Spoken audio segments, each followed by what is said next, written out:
They don't work, yeah. They try to spin stories, but none of it sticks.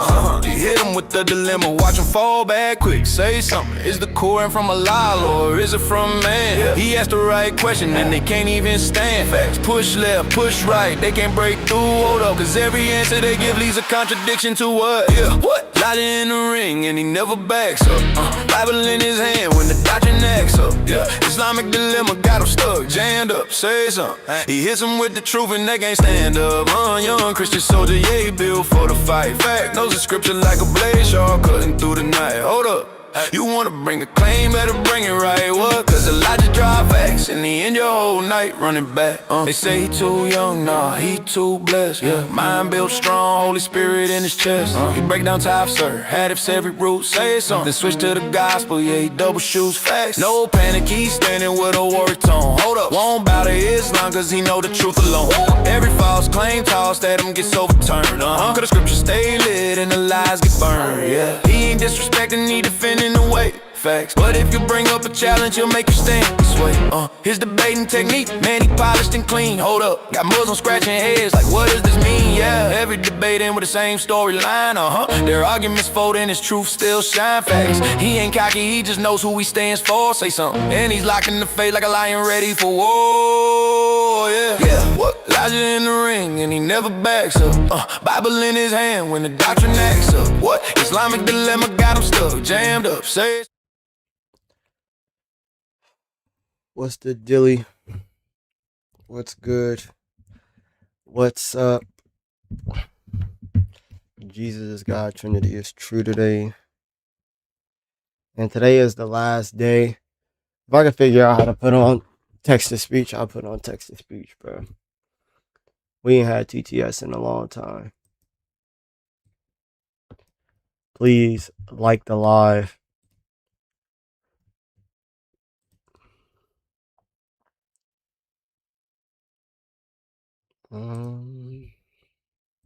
Best apologetic on YT is undeserved. I appreciate it. Hey, I ain't there. You must not know about the great J Trav.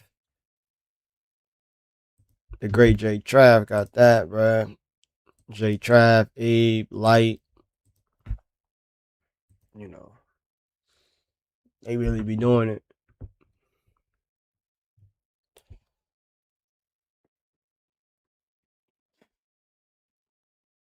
All right, bro.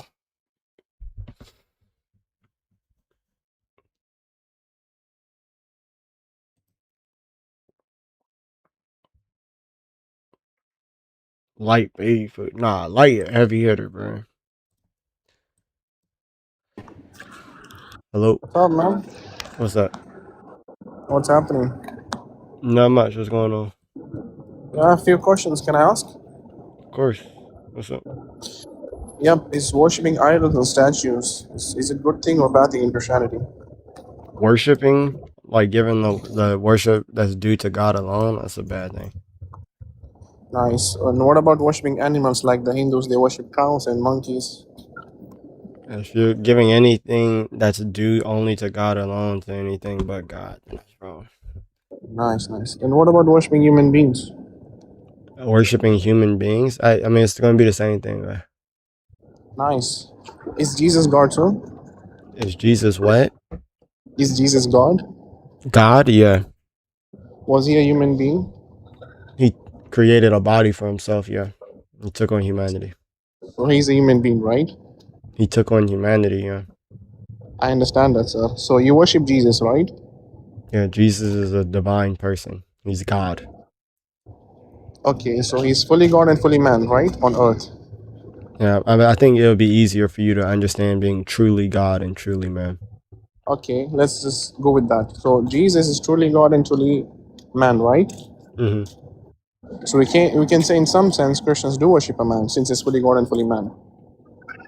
You could say in some sense that Christians do worship a what? Worship a man. I don't know what you mean by that. No, I'm telling you, when Jesus took on flesh, right? He's fully God and fully man, right? Truly God and truly man, right? Yeah, but the Christians worship the person who's divine. He's a divine person. And that person has two natures, right? Yeah, but he's a divine person. His humanity doesn't change his person. Like, Does he have a human nature, sir? he has a human nature, but he's not a human person. I So understand that. So worshiping, that person has two natures, right? so worshiping, giving worship that's due to God alone to a human person would be wrong, bro. Jesus is I a understand that. divine person. Have mercy. Sir, that person, that one person has two natures, right? Yeah. Human nature and divine nature. So Okay. we can say, since you worship Jesus, right? So we can say in some sense you do worship a man. Okay. So do you concede? I mean, if you just mean that there's a divine person that took on humanity, then sure. Nice, man. How does that feel, man? You worship a human being. That, oh, there's a divine person that took on humanity. Oh, Lord have mercy. Brother, come on. We need to wake up, brother. So What's you have, happening with you? so you don't have a refutation. You're worshiping a human being, sir. You just conceded. You just told me, okay, that's fine. Since it's fully God and fully man, you do worship a man, sir. No, I said if all you mean by that is that there's a divine person that took on humanity and you worshiping that divine person, then whatever. Because you're saying When he becomes flesh, right? in some sense. That's all you're saying. You're saying in some Yeah. sense. So that divine person, when he took on flesh, right? He became a human being, right? What do you mean by human being? Oh, Lord have. Brother, you don't know what is a human being? I should teach you that too. I mean, I don't know what you mean by human being. By human being, you could mean Oh, a Lord human have person. mercy. Again, brother, when he took on flesh, right? He was fully God and fully man, right? Okay, what does that mean? What does fully God, fully man mean? Yeah, you guys believe he has two natures. What I does don't know fully how that God, possible. fully man mean Yeah. though? So again, that one person has two natures, What is which is you guys. okay, but Oh, what does Lord it have mean mercy. to be fully man? What does that mean? So he's fully man. What does that He has mean?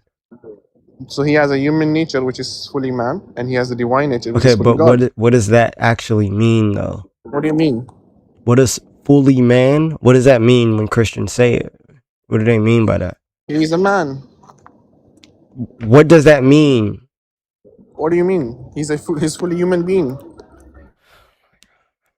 So, for anybody in the chat that's wondering, when we say that Christ is fully man or Christ is truly man, right? We just means that the things that like rationality and animality, Christ truly has that nature. The things that make a human, Christ has. And that's just rationality and animality.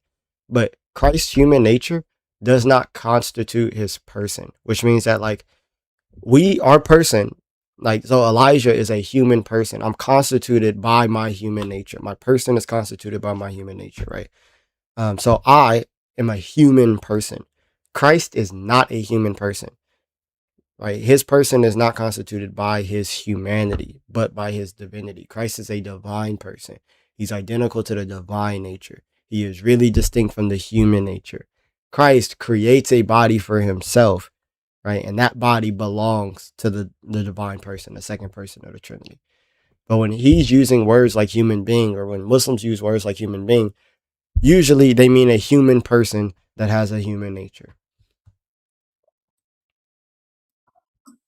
Yeah, I'm so sorry, my goat. My raid could never send you like 70 people into a live. I could only send you like 30. That's my fault. I'll do better next time. Nah, bro, I don't know what I was doing. you chilling, bro. Hello? Yeah, hello. Hey man, how you doing? I'm good, bro. How you? Good, good. First of all, I've been on your live for a little bit, and I appreciate the fact that you're not getting upset, you're not getting irritated, you not start swearing and like on most of this TikTok guru. Anyway, appreciate that. One thing that I want to say is that what I believe uh, faith is something that no one can make you change your mind on, right? Was you born a Christian? What do I call a Christian? No, so was you born a Christian? Was I born a Christian? Like when was you born as like Under a your Christian family? household? Yeah, that's what I mean. Sorry, yes. Mm-hmm. Right. So to me, I feel like you need to maybe open up. I'm not saying you look. I'm Muslim. I'm not saying you to join my religion, but I'm telling you to read books, to Nah, read other books. I don't know if you I've have. read the Quran and some of the Hadith. Okay. Have you read the That's Torah? Have like you read a bit about The Hinduism, Quran about actually. Sikhism? Yeah, yeah, of course I read the Torah, but the Quran actually pushed me to Christianity. Does it? Mm-hmm. But just out of curiosity, can I know why? Yeah, the Quran had made several historical claims, so then it made me. Such as? Like, well, one of the main claims of the Quran that when I had read, it made me look into it was the crucifixion of Jesus. I say, okay, the Mm-hmm. Quran is making a historical claim here when it says that Jesus Christ was not crucified. So I'm trying to figure out whether or not the Quran is saying something true, because I was going to become a Muslim. So I figured I should read the book See, first before I make that decision, and and then this is why the reason I started by saying, did you grow up in a Christian household? Because obviously, when you read those books, when you grow up in a Christian household, you might have some bias, right? But look, there's bias. a whole argument that we're not gonna, yeah, like you're gonna be biased because obviously you grew up Christian, you believe in these things, and me No, no, personally, no, I'm no, Muslim, no, and I'm no. So Allah good. in chapter 4 is saying whether or not an event happened. That's not a Hmm. religious thing. That's just historical. So I figured, Yeah. okay, let's look, because the Christian, I could have been lied to my entire life saying that Jesus Christ Hmm. died, right? I didn't look into the history of those things. I had just believed them because I was told when I was a kid. So I was like, okay, well, Allah in the Quran is saying that this event did not happen. Is there any evidence that this event did not actually happen? So I looked into the historical evidence. I wasn't looking like, oh, I didn't even think that, it was a big deal to not be Christian. I was just going to And be stop Muslim. me if I'm wrong, but when you look at the historical evidence of the crucifixion, right, it does say that there was 500 eyewitness, right? Nah, that's not what I'm referring to at all. No, I'm asking you. I'm asking you a question. It does say that there was 500 eyewitness to the crucifixion, right? Like, is there a source that says that? Yeah, there's a source that says that. Yeah, there is a source that says that, but out of that source, there's not a single person that was named. There's no. Do you know what I mean? I could. We're not going to answer the argument about if it actually No, happened or there's not. so Since you if believe, you I'm not read that here to here, fight you. Believe. if you read that source, it names Hmm. 12 people, and then it says on top of this, there were also like 500 more. So there does name people, but Okay, then it says, oh, on top and of that, those but people I don't need to use didn't. that to look at the historical evidence for the crucifixion, Why do you? Why not? That's because what I want to know. there's so much evidence for the crucifixion. Like, I could not look into I could not accept any source from the Bible, and there would still be a lot of evidence for the crucifixion. And that's what I did. I looked at the sources outside of the Bible, and it's so much Hmm? that I could not deny that Jesus Christ was actually crucified. What are the historical evidence that are not either made by Christians, so that has no bias, Yeah, and that is actually factual, that made you believe that like, this event actually happened? yeah. So there's historians like Josephus, like Tacitus. There's Roman officials like Pliny the Younger. There's people who didn't like Christianity, like Celsus. Um, there's a lot of there's a lot. The Marabar Superion. There's a lot of evidence, extra biblical evidence outside of the Bible that speak about the crucifixion of Jesus, and they don't believe in Christianity. They're just speaking about it as something that happened. Because there is a lot of Jews after that said that the crucifixion was a pure invention. That's not true. That is true. That's not true at all. That's literally true. That's not true. So, like, for example, you have somebody like, If I wasn't driving, I would have pulled that oh, you can't, yeah, you can't say articles and that up things like that. here. You can't say that up here. You can't be driving and be on TikTok. I gotta drop you, My bro. phone is not in my hand. I'm sorry, bro. I gotta drop you. You can't say that up here. God bless you, though, man.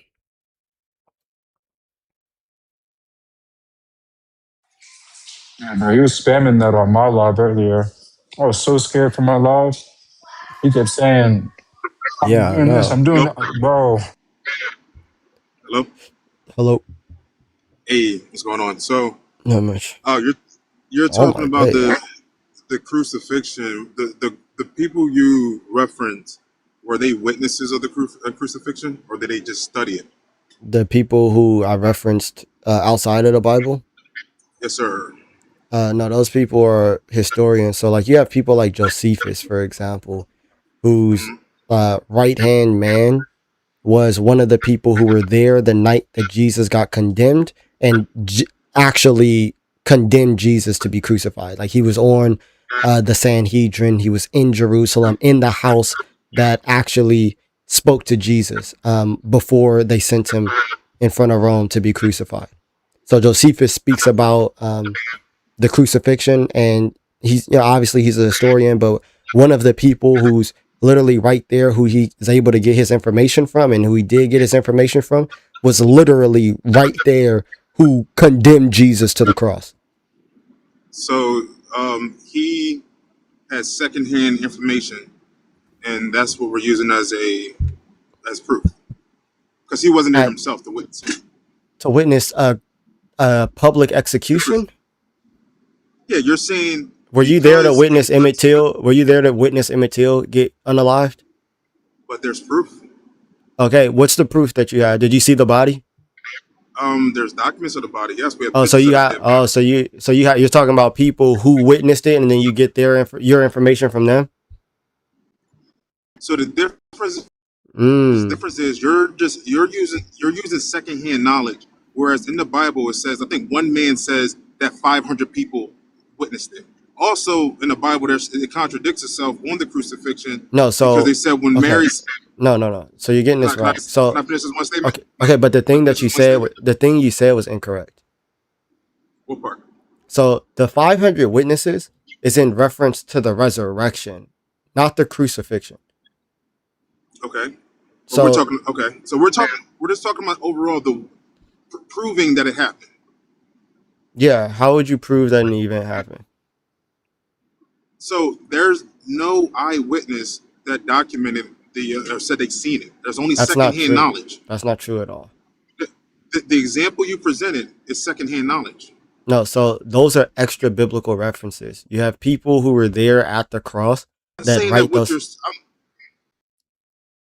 I'm sorry, Yes. I was speaking before you had started speaking. My fault. What'd you say? No, you're good. I was just saying that I'm not saying that it's not documented that there's information on it, but there's people quoting other people who are supposed to have been there. No, like you have literally the disciples who In were the there Bible, the at the. Bible.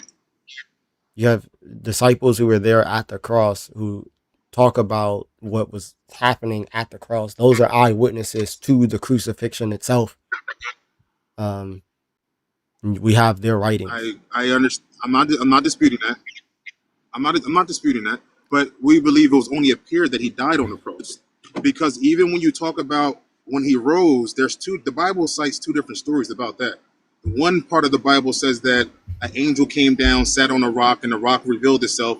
The other one said that there was like Marys and like hundreds of people that were there. The Bible contradicts itself with two That's different not. stories on it. It's That's actually not what true. it says. It does say that for No, a it fact. doesn't. I, And I don't know if you're in front of a computer or not, but so how like about this? we can How look about up this? everything that you're speaking about. But Absolutely, so absolutely. it sounds like you're Muslim. I am Muslim. Okay. So the thing is that even if we look at because you're saying that we believe that it was just made to appear to be so, that he was crucified. Okay. But Yes, what the sir. Quran says is that Allah is going to strengthen the testimony of the disciples until the day of judgment. So now we need to look at what the testimony of the disciples was, what they were saying, what they were teaching, because Allah says that He's going to strengthen their message until. So can I ask you a question? Yeah, sure. Did the disciples ever mention the Holy Trinity? Yeah. They they mentioned the Holy Trinity. Mm-hmm. It's not in them. So I'll tell you this. This is my issue, because I went to church, right? I'm a revert, right? Growing up, and there's personal reasons why I kind of like dove into. I just always said I need to question everything, right, and just not go off of just what people are telling me. So the issue that I find with the Bible is the fact that, for one, yes, they say Jesus preached the gospel, but Jesus never documented the gospel during his time. The first Bible doesn't come along until like 1,500 years after Jesus, the actual full book, right? And then on top of that, That's not true. if you're That's not talking true. about references, okay, and we're talking, okay, we can agree to disagree on that, and we can pull up the information on that, if you can. But Okay, here. Well, let's the take it. Let's Bible, take it one point at a time because I don't want to just get gotcha, lost in everything. So the gotcha. you want to see like what's the earliest earliest Bible. biblical manuscript or When was what? the first full Bible made? Okay, What year? I can tell you that. That's going to be in the 300s. It came after Jesus, correct? After the time of Jesus? Well, you have the Old Testament, which is obviously all compiled in there before, and then Mhm. you have the writings of his disciples and the apostles, right? Which are taking place about 30 to 40 years after.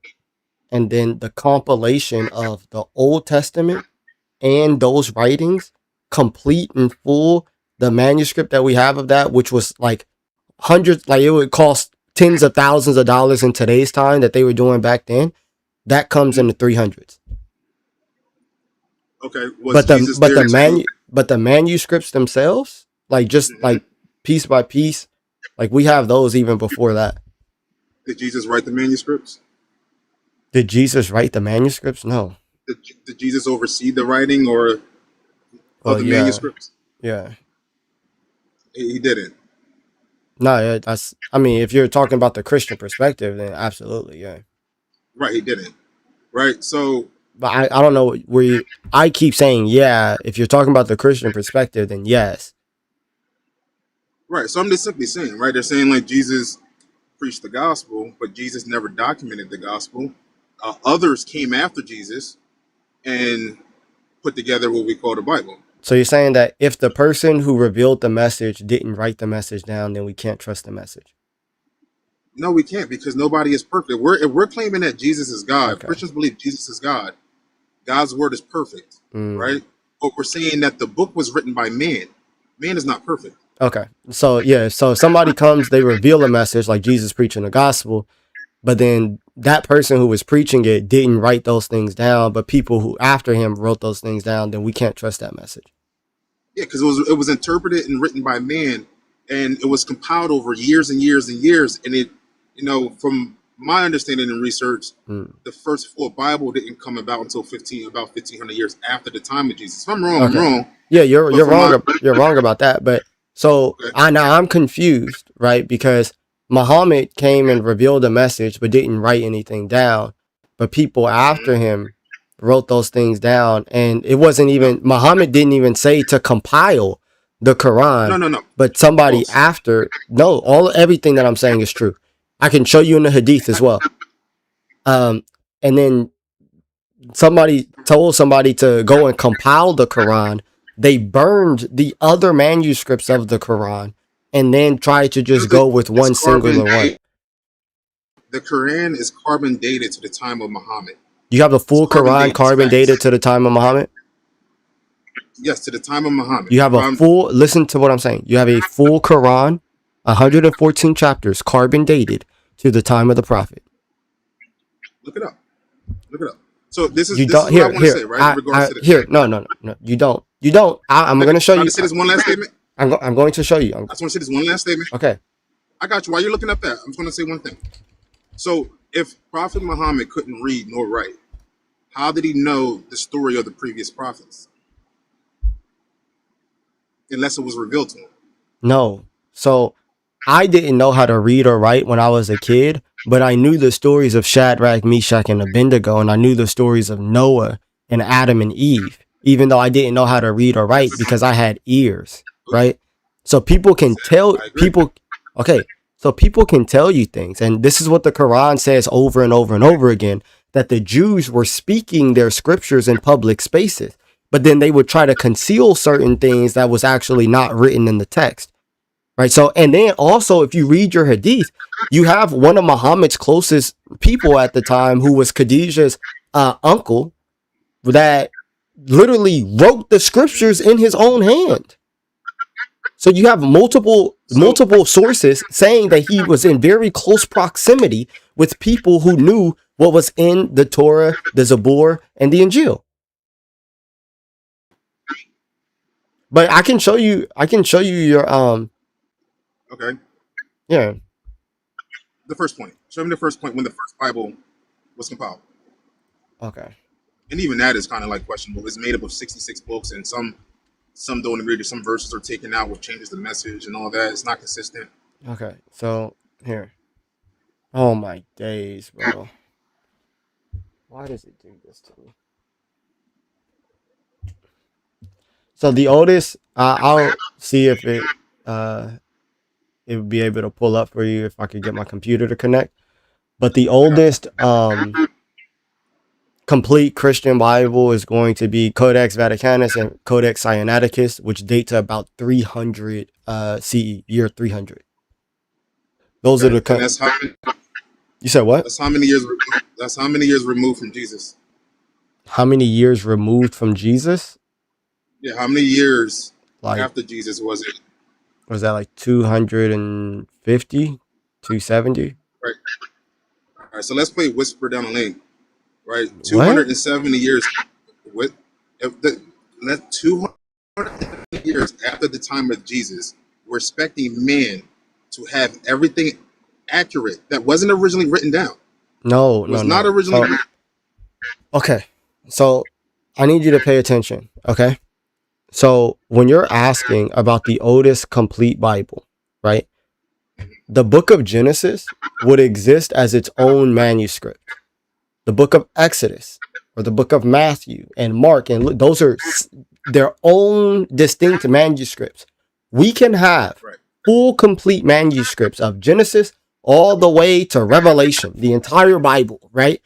Those are all individual. Now, what you're asking for is when people went around, gathered it, wrote it down, like copied all of those copies, wrote those things down, and then put that into a book. That was a very expensive project. Like it's worth like tens of thousands of dollars today. Like you have to have a lot of power and influence to do that. So when that happens, the complete compilation under one cover to cover, that happens in 300. But the manuscripts themselves, those individual manuscripts, we have those before. Right. The Bible compile what then they compile about like basically all coming together and agreeing what should go in it, what shouldn't, and then discarding some and leaving some and leaving some books, and even we don't know who wrote Hebrews. Like, I just don't get it. I truly don't understand how a book that we claim is God's words that man wrote is just a contradiction. What are you talking It's about? claiming that the Bible is God's words, but saying that man wrote it. How can we say it's God's words? Okay, who wrote down the letters in the Quran?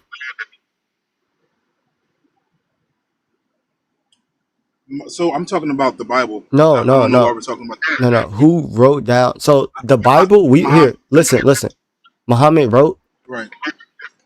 No, Muhammad did not write them down. Okay, he was there to make sure it's accurate. Okay, who wrote down the words in the Quran? Who wrote them? His companions. Okay, could Muhammad read to know whether or not what they were writing was correct? I understand your point. Okay, so you're telling me that you trust man and man's writing to give you the word of God. So basically, you're proving my point. No, I'm saying that the point that you're bringing forth isn't a good point. And I'm showing that even if you wanted to, I'm saying that if you wanted to actually hold to that, it would destroy your own worldview. But you using the same exact point to try to say how it doesn't make sense destroys your point. No. So first of all, for Christians, we say that the Bible is God inspired. We believe in true authorship. We believe that Moses wrote these things down. and Isaiah wrote these things down, and Daniel and Solomon and Matthew and Mark and Luke and John. We believe in true authorship, but God inspired their words. So we trust in the provision of God to protect his words. And we But believe when that did God God? can use the authorship of man to get forth a message that is going to be useful for teaching and guidance and things like that. You I hear believe, you. okay, you believe something different though. Yeah, I hear you. But you're talking about you believe God's provision. God wasn't there to oversee any of it. Like far as Christianity, You think that God God, was. like, you think that there was stuff that Jesus was was just, not there.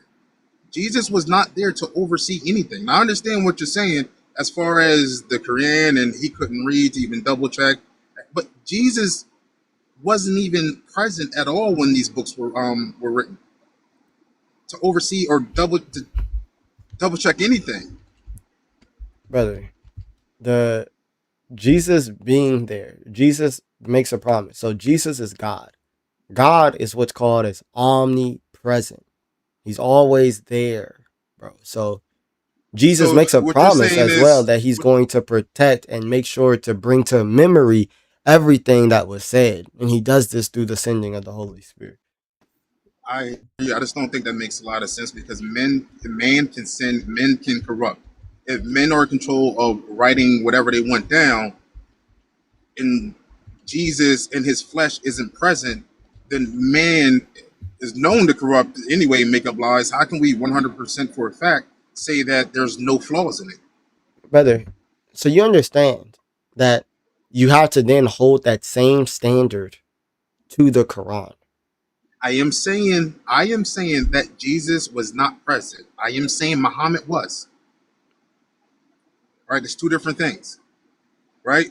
Our Quran is Muhammad was not, formulated. brother, Muhammad was not present. Muhammad was present. No, he was not, bro. He was present during the compiling of the Quran. No, He was. okay, all right. So you They want me they to, even here, I'll it's show you. so are you agreeing with me that let's say if you're right, are we agreeing that there's a chance that both could be inaccurate? Is what you're saying, or corrupted? I'm saying that if we hold to your standard that you can't trust anything that man writes down, then But we can obviously you're not trust gonna. we can trust the prophet. We believe the prophets are perfect, right? We don't believe that Jesus sinned or anything, but we just don't trust anything coming from man. Here, I'll show you. You're a Sunni, right? What? Yeah. Sunni. Okay. So I'll show you the hadith about how the Quran got compiled. Okay. hmm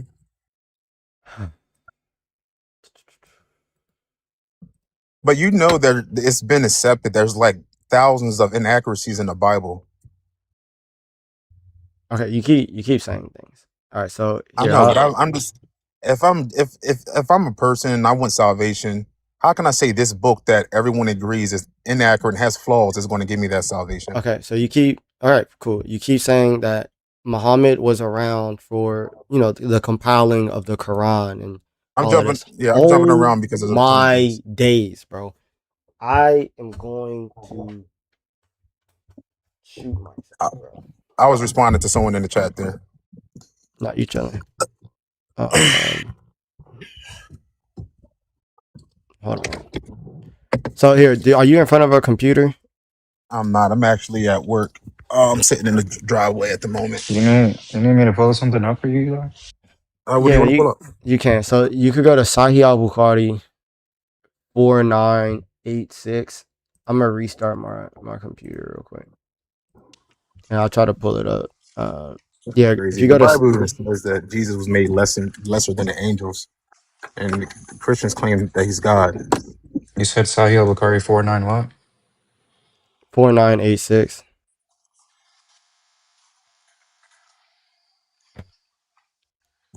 I don't think I'm moving the goalposts. I think I'm just pointing out random facts that just don't add up.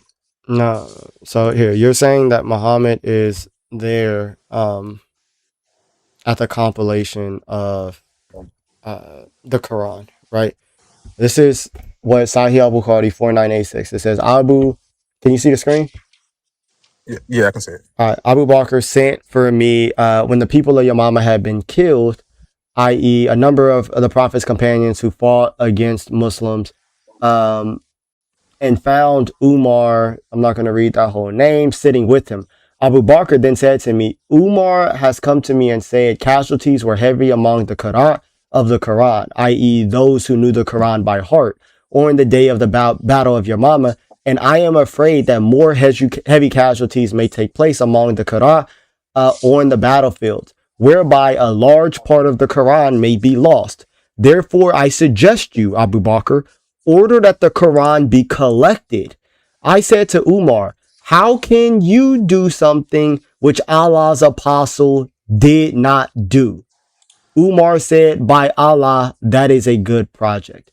So they're talking about the compilation of the Quran because they just relied on people knowing the Quran by heart. But a lot of them started to die during the Battle of Yamama. So then they try to put forth Umar to go forth and collect the Quran. But his response is, how are you going to tell me to do something that Allah's messenger did not do? So Allah's messenger is not around for this is after he dies. Yeah. He's not around. So the compilation of the Quran, the collection of the Quran is done after Muhammad. Muhammad's not around to make sure that all of this is correct. And then what you actually see that happens is that they find all of these different manuscripts that is contradicting one another and everything like that. So he just comes up with this one manuscript and then burns the rest. So now you're trusting in Uthman's Quran, not originally, specifically the one that Muhammad revealed. And there's many differences. But it's the process of verification, right? I still need to do my research on how they verified everything. But the point what I'm pointing out is this: the Bible doesn't have any process of verification. That's why there's so many different versions of it. Where are you getting that from, bro? What do you mean? It's a fact. You just acknowledged that the fact that they burned manuscripts that weren't accurate. Weren't accurate to what? To what the Prophet Muhammad revealed. How do you know? I will have to. I'm not going to. I'm supposed to cite sources and everything else. I can't do that at the current moment. I am at work at the current moment. But I will just simply say this: the Bible has hundreds of versions. And no one came along and say, "Hey, we're going to clean this up." Brother, I can show you from the earliest manuscripts that you have to the Quran that you have today. There are vast differences. The differences when it comes to the Quran is because of what is it? Recitation? It's not. Yeah, no. Yeah. I'm talking about actual, not, oh, this is just a different dialect. No, it means something completely different. I would love to see that. I'm open to it. If you can message me, I'll show you. I'll show you on the screen right now. I could pull it up for you right now. So this is chapter 9, verse 18. In the standard text that you read today. You can go to chapter 9, verse 18. It's going to say this. The mosque of Allah are only to be maintained by those who believe in Allah in the last day and establish prayer and give zakat. And do not fear except Allah, for it is those that will be of the rightly guided. So that's what it says today. Now, when we go to one of the oldest manuscripts that we have of the Quran, one of the manuscripts that we get closest to the time of Muhammad, this is what it says. The mosque of Allah are only to be maintained by those who believe in Allah in the last day and do jihad in the name of Allah. And do not fear anyone but Allah, for it is expected that those will be of the successful. So you have established prayer and give zakat versus waging jihad in the name of Allah. And those are the only people who are able to be and maintain the mosque of Allah. So I would need to verify and look more into that. I'm not going to speak on what I don't know, what I haven't researched. And even right now, just again, I have a folder full of notes that references the Bible and the contradictions and everything. So And Sorry you if I'm can a little and unprepared. no, that's fine. But you can come back and you can ask me those questions about the things that you feel are contradictions in the Bible. Well, I I would don't say, have a problem with can I that. lay this out before I go? Can I lay this out really quick? Sure. So, I believe the Bible sets it You cut out. right, You and cut out. I believe the Bible sets the standard for what God is, and I believe in the Bible there's a lot of contradictions when applied to Jesus. For example, the Bible says that God is immortal, and then Christians believe that Jesus died on the cross. The Bible says that also Jesus was made lesser than the angels, but he's supposed to be almighty, all powerful. The Bible says that Jesus cannot be tempted, but Jesus went into the wilderness and he was tempted by the devil. The Bible says, and even Okay, now Jesus you're says that. you're you're shotgunning things. Do you actually want me to I just want answer to lay these it out. things? I just wanted to lay it out before I went. Like I Okay, said, I just wanted to lay you it out. have three. I can because you're saying that you have to go. Like I can answer those three easy. Okay. Well, I'll do this then because I think it's unfair that I'm not giving you the opportunity to answer it because I am at work at the moment. I would love to join your live again, but at the moment I do have to go. Okay. Okay. All I right. God bless, appreciate the man. time. Thank you. You're so tough, bro. Look at you. You got motion, bro. Shut up. Nate D. Hey, Meyer with a $50 super chat. Thanks for putting in a long week. It has been a long week. God bless, and we all appreciate the hard work. You have no idea how much I appreciate that, Nate. God bless you, man. I appreciate that, man. This has been a long week. Jalen Brunson overall law all time, but who wins 1v1? I don't know. Allah got two right hands, bro. He might be tough around the rim. He got, even both his hands dominant, bro. He ambidextrous type B. You feel me? So I don't know. Um, hold on, let me see if I could turn on text to speech.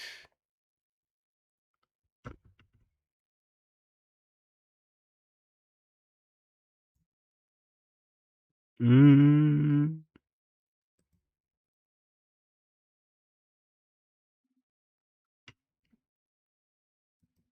mm,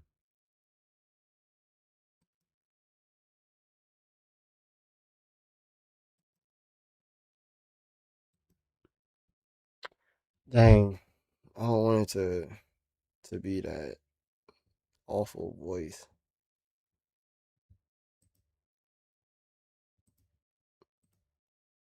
Oh no, it wasn't that. It was this.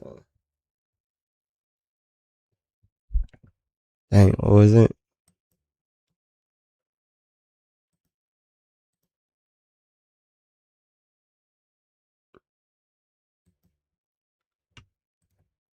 Ah, I'm gonna see if I can turn on. Just please don't abuse it. If you guys are going to send anything, it actually scares me.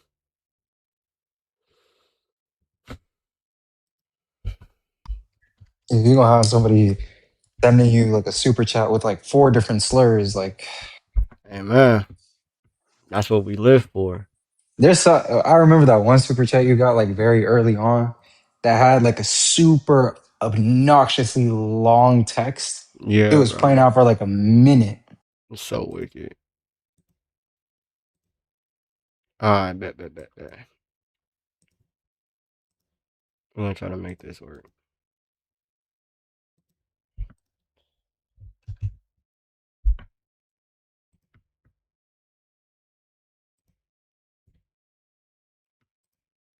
Alright.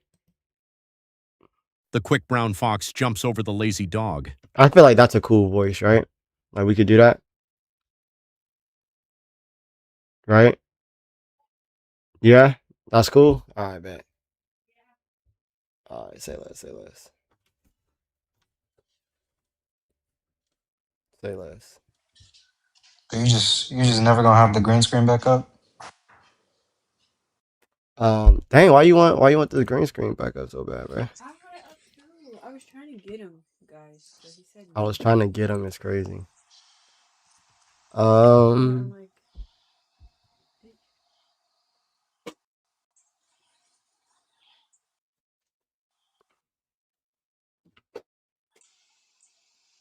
That looks better. Hold on one second. That does look better, actually. That look better. It was just the chair. Just a chair. I don't know what it was. Something was throwing me off about the background. I just didn't realize it was a chair. Thank you, Lex. Okay. All right. Not. I just want to test if this is working. Can somebody send a 99-cent super chat, just saying like hello, to see if the TTS is working And before I Eli, no, talk? you can't send a text with a super chat. So when No, you a send a 99 99, cent.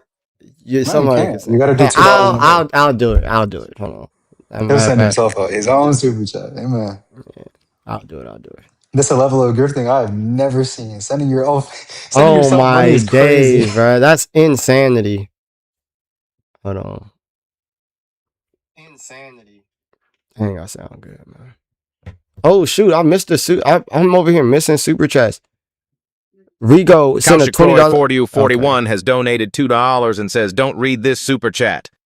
Well, that's what it is. I was watching a live from a couple days ago. How much purgatory Kefa do we get for Dysot has V? donated in Stunis and All right. says hello.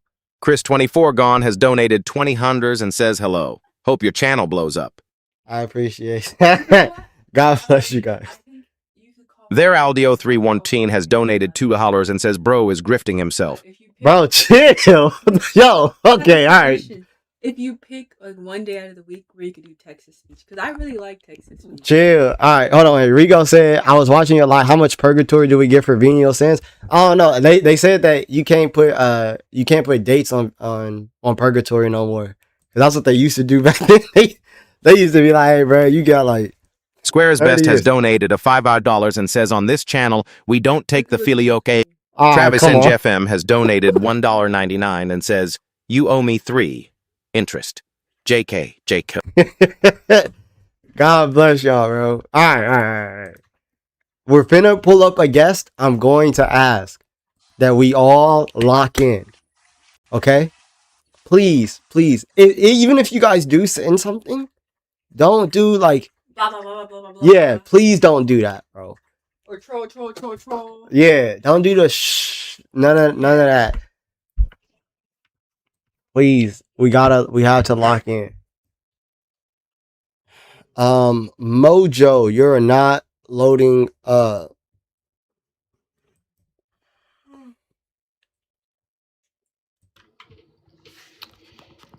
Yo, Hello. so I just had a couple questions.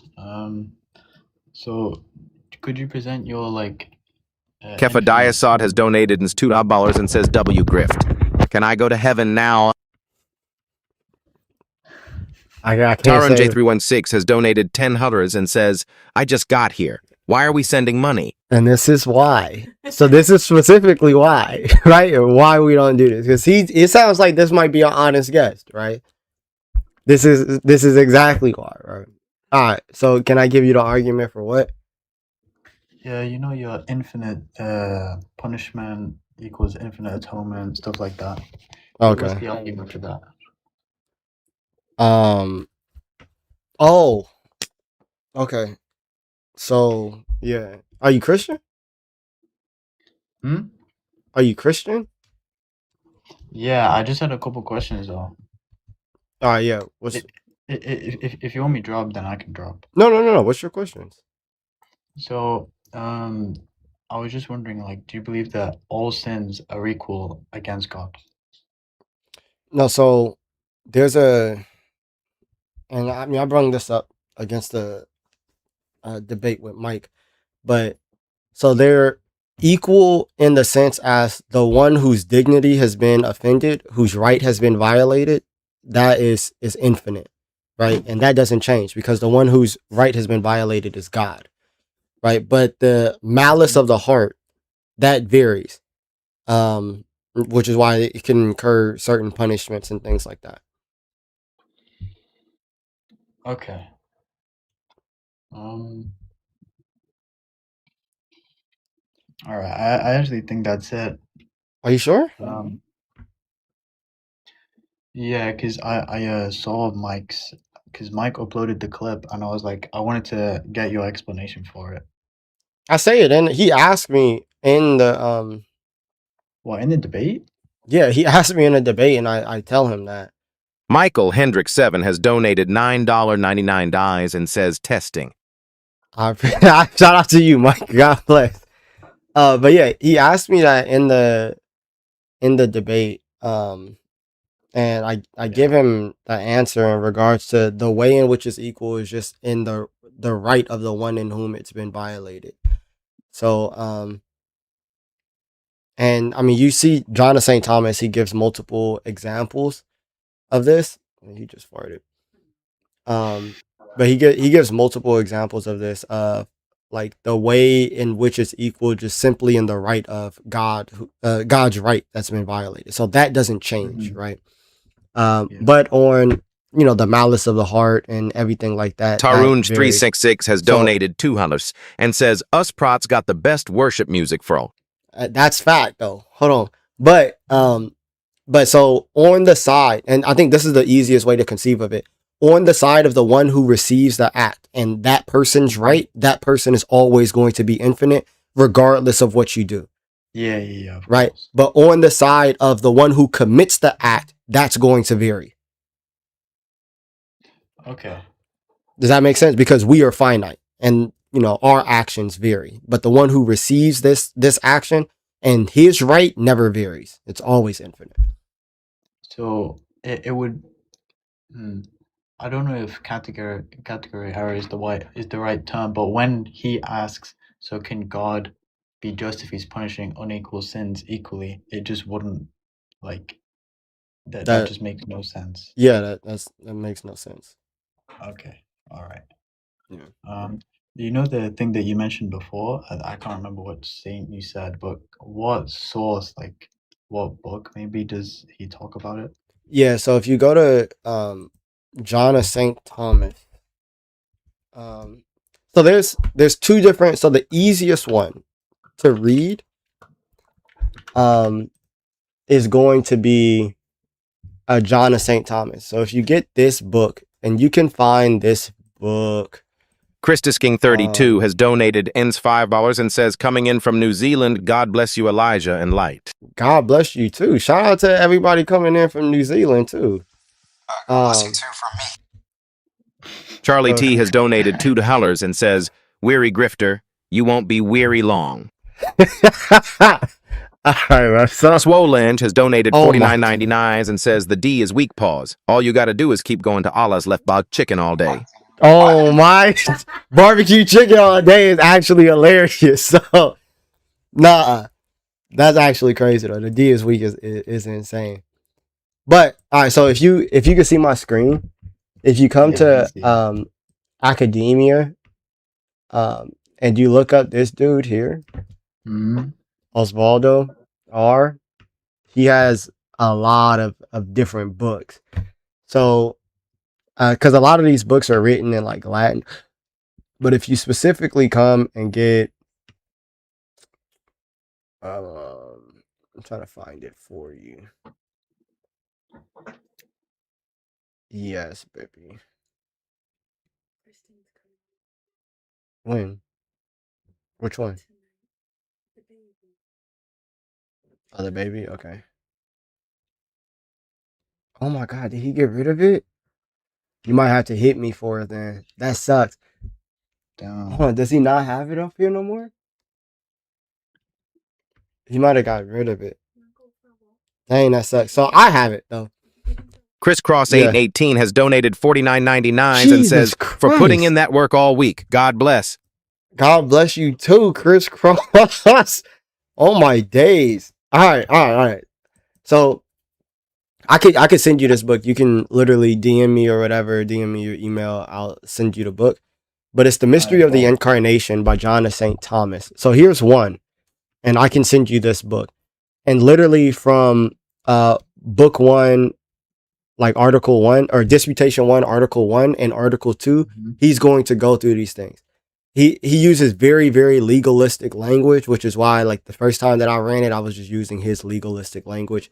But that's where he's going to talk about like the difference between perfect and imperfect satisfaction, my fault. And then in article 2, he's going to get into the real meat of the matter that you're looking for. in regards to the violation of God's right and whether a purely human, even by grace, is able to satisfy these things from mortal sin. Now that's one, and then Okay, you but have I do have a couple questions actually. So, yeah. What's up? do you think because I would sort of reject a Latin view, so I wouldn't accept that mortal sin and venial sin exist. So, would this sort of thing still apply? Yeah, it will still apply because like you're still gonna hold to the biblical view that there's a there's a difference in certain sins. Like you can even get that from like Leviticus in regards to like the sin of Mm, adultery or the breaking of the Ten Commandments is different from something that makes you like ritually unclean or something like that. So this is yeah, just specifically talking about the sin that kind of it has an effect on your relationship with God pretty much. Where okay. you so that's all it's going to be in reference to is when you choose something over God, right? It's sin. Yeah, all right. So, Yeah. and also, would you? So now you know, like, because I remember you used this against the Orthodox Muslim, right? Mm-hmm. So would you still use that sort of legalistic language towards it, or would you sort of Muslim it down? I would Muslim it down. So that was the Okay. first time versus the Orthodox Muslim. That was the first time that I ran it publicly. Like I had it written down and everything, but Mm-hmm. I had it like as you could see in that super legalistic language to where there were people in the comments that may not have been able to fully Like understand everything that was understand it, being yeah. said. Right. So that's why I like and I know that you're EO. But I mean we can still learn from, you know, the others as Yeah, well. sure, sure. But Saint Anselm, he has a work. Now you can find this online, and it's kind of like you ever read Dialogue with Trifo? Yeah. Yeah. So it's kind of like that, where Anselm is having a conversation with this dude named Boso, right? Okay. And he's asking the same questions as to like pretty much what's the reason for the incarnation? Why did the son have to die? And then he gives this answer for these things. Is this the actual Nick or not? Hold on. Is this the actual? Can somebody figure out if this the actual Nick? All right, thank you. Um. So yeah, and he answers these questions, and it's just a conversation, and it is really good in answering these questions. So that's in Saint Anselm's work. It's called Cursdehomo,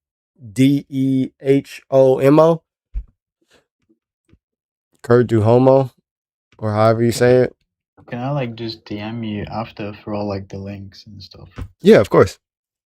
on TikTok or Yeah, you could DM me on TikTok. alright, I'll bet. know that you're DMing me, so I'll check because I don't be on social Kifa media. Or, Diasod has no, no, no, donated no, no, ins no, no, no, five no, thousand no, no, no. dollars and Please, says, please, please, "My please, please. hose sounds like this." Oh my. Is there any way? Oh my god! Please don't do that. But yeah. So yeah, and I'll make sure I check my DM and I'll get it to you today. Alright, bet, bro. Thank you. Yeah, no problem. God Hey, bless. hey, you gotta pray that he check your DM because he on business chat for some reason. His messages it says Yeah. business chat for me, so he Bro, I might don't. actually never check your messages. He don't even check mine. No, Oh damn. no. So I know that you're DMing. So I Eli got big and switched up. nah. Bro. That's what I'm Chill, saying. chill. Nah, All of a sudden, the fame gets to him. man. But all right, man. God bless you, man. Alright, God bless you too. Okay. How you like? Or are you actually Upcajun switching to 14 has Tuesdays and donated Thursdays? $2 and says, "Happy Juneteenth" to the real ninjas in the chat. Happy Juneteenth. You feel me? Happy Juneteenth. Y'all know what it is. Hey, Light, what's Juneteenth? You're asking me. I'm not actually black for real. I can't tell you that. Like, you see what I'm saying, right? Yeah, Happy Juneteenth. Happy June. He don't even know what Juneteenth is. I'm not really black for real. Yeah, I'm not black. I'm Ethiopian. Hear that, bro? Like, I used to say that too. That's the crazy thing. I believe you. Oh, Hey, also, are you actually switching to Tuesday, Thursday, and Saturday? that's what it look like, bro. I'm taking Monday. I'm taking Monday, Wednesday, and Friday to everybody that's watching. That's what it's looking like. Hello? Hey, can you hear me? Yes. Okay, so with the claim that Jesus is God, I'm wondering if you have an argument in support of that. Are you Christian? No, I'm not. So you don't believe that Jesus is God, right? No, I don't.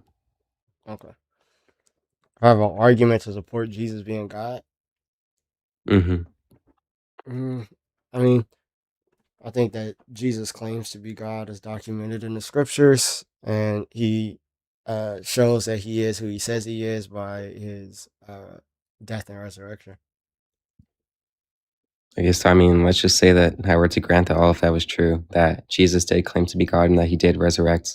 How would that show that God exists? That would show that miracles are obviously possible, which means that that would give evidence Square is that there Best would has be donated a something. $5 and says crazy interrupting voice. Just like the good old days. I'm back, folks. So yeah, it would show that obviously like miracles are possible to somebody that's able to supersede natural law. Well, I'm not sure you take a miracle to be, but we don't even need to get into like the semantics behind that. But like, I mean, just granting that there are miracles, I don't see why that would conclude that God exists. I don't think that that alone concludes that God exists. It would give evidence that there is a God, but I would use like arguments that are specifically tailored for the existence of God. Yeah, like which ones? Like the deente or the argument from motion. We can talk about motion if you want to. I don't take it that the act potency distinction is true. I think that if the B theory of time is true, then all moments in time are going to be actual, as in no moments in time are merely potential. And so then there just would be no potency under that view. Okay, I mean, under that, in regards to the objects, all right. So do you just believe that change doesn't exist at all? Well, I would reject the account of change given in motion, but I'm not rejecting change altogether. So there are things that at one time slice in B theory that object does persist over the time slices, right? That are all actual, but the object that's picked out at one time slice is able to be different, and that's going to explain how it is different at a different time slice. Mm-hmm. Okay, so how is it possible that that thing that's picked out at time slice A is able to be different, which is able to be explained how it is different at time slice B? How is it possible that it's different, like How is across these it times? able to be different? What explains the like what how is does it have the capacity to be any different? Well, presumably there would be some sort of change within the properties or the intrinsic properties possessed by these things, and then Yeah, the account for you're just describing what's happening. I'm saying what in the object that you're picking out, what in that object is there that says that hey, this thing is able to be different? what in the object is picking out that it's able to be different. Is What that in the object that you are picking out? So like say for instance at time slice A we're picking out a pot of water, right? That obviously is able to be hot, which we see that is actual in time slice B or whatever the case may be. What in that object explains how it's able to be hot at time slice B when it's not hot at time slice A? I don't know why we'd have to appeal to the object here. I think like possible world semantics would be able to provide an account for this. Like given in some other possible world, the proposition that it has different properties is true, then it's going to be possible for it to have some sort of change there. How though? Like how is it possible for it to be true? Just like under just the fact that Because there's it's no true at some possible contradiction? worlds. What's true at some possible worlds? Oh, okay, but even if it's true, there still is something that accounts for it being true. Yeah, the possible world in which the proposition is true. Yeah, but even in that, you're saying that there in this object, in this possible world that is explaining, the thing that you're talking about. You're just saying that it's true, but you're not giving an account as to how this thing is like either possible or true. Okay, so the truth maker for the proposition is that it's true at some other possible worlds. You said the truth maker for this proposition is that it's true in other possible worlds? Mm-hmm. And what makes it true in those possible worlds? Look at in the possible world that it's a part of. You have to be trolling, bro. What what makes a proposition true at some other possible world is the possible world. I don't see how Brother, that's even like controversial. in regards, you're saying that in that possible world, it has some properties. Properties don't give an account for like how things are able to change. But you're saying that, They oh don't? Why? no, so a property is just explaining something, right? Or a predicate is just explaining something. It's not giving an account as to how a thing is able to acquire a new predicate. What a predicate is My fault. I think predicates are My fault. I think But properties are it's more than not. just explanatory tools. I think properties are things actually possessed by objects. Yeah, exactly. But you're saying that a thing is acquiring a new property, and you're not giving a way in which that's possible. Well, All you're like saying by is that it's possible here. all you're saying is that it's possible, that it exists in some possible world. And I'm saying, Yeah, I how is told you that? the truth maker. I told you the truth maker for it. You said that the truth maker is just that it exists in some possible world. Mm-hmm. I'm asking, how is it possible?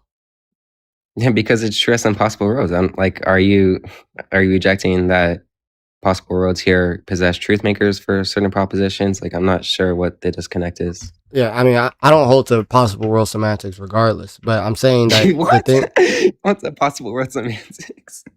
yeah, What are you like a modal fictionalist? but the thing that I'm saying to you is that the object that we're picking out, like the pot of water, right?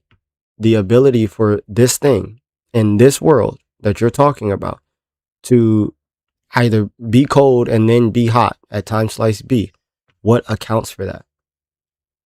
Yeah, given like the certain temporal parts in which the properties are different. So at T1, it would How? possess what accounts for the temporal parts.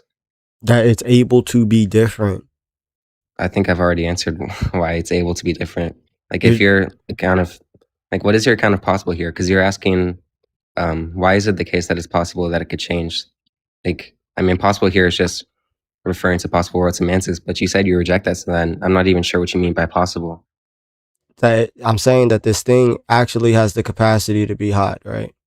Seems like that's just like reusing the word possible and capacity to do something. Just seems like synonymous there. So I'm saying that if you're gonna say that change exists, you're saying that an object has the capacity to be different. Mm-hmm. Okay, so if it has some capacity to be different, that's what people are going to mean by potency. Well, I mean, I just don't think I would take that to be true because by potency here, you would take potency to be something that's like actually had of objects that is possessed by them. That's non-spatio-temporal. And like I think that the possible worlds account that I gave would just obviously not be utilizing that. The capacity of there's a true capacity of the water to be hot, right? Sure. Okay, that's potency. No, I would say that's true at some possible world. That's the truth maker for it being capable of being hot. So there exists nothing. There's no capacity in the actual object of the water to be hot. Sure. Okay, so are you saying that the possible world, does it actually exist right now?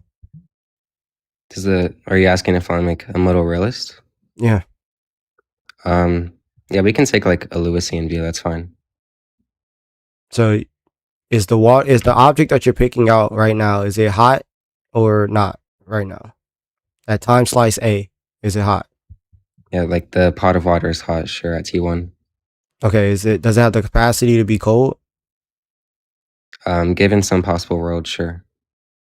Given some possible world, it has the capacity to be cold? Yeah, like, are you familiar with the Lewisian counterfactualist No, like bro. account here?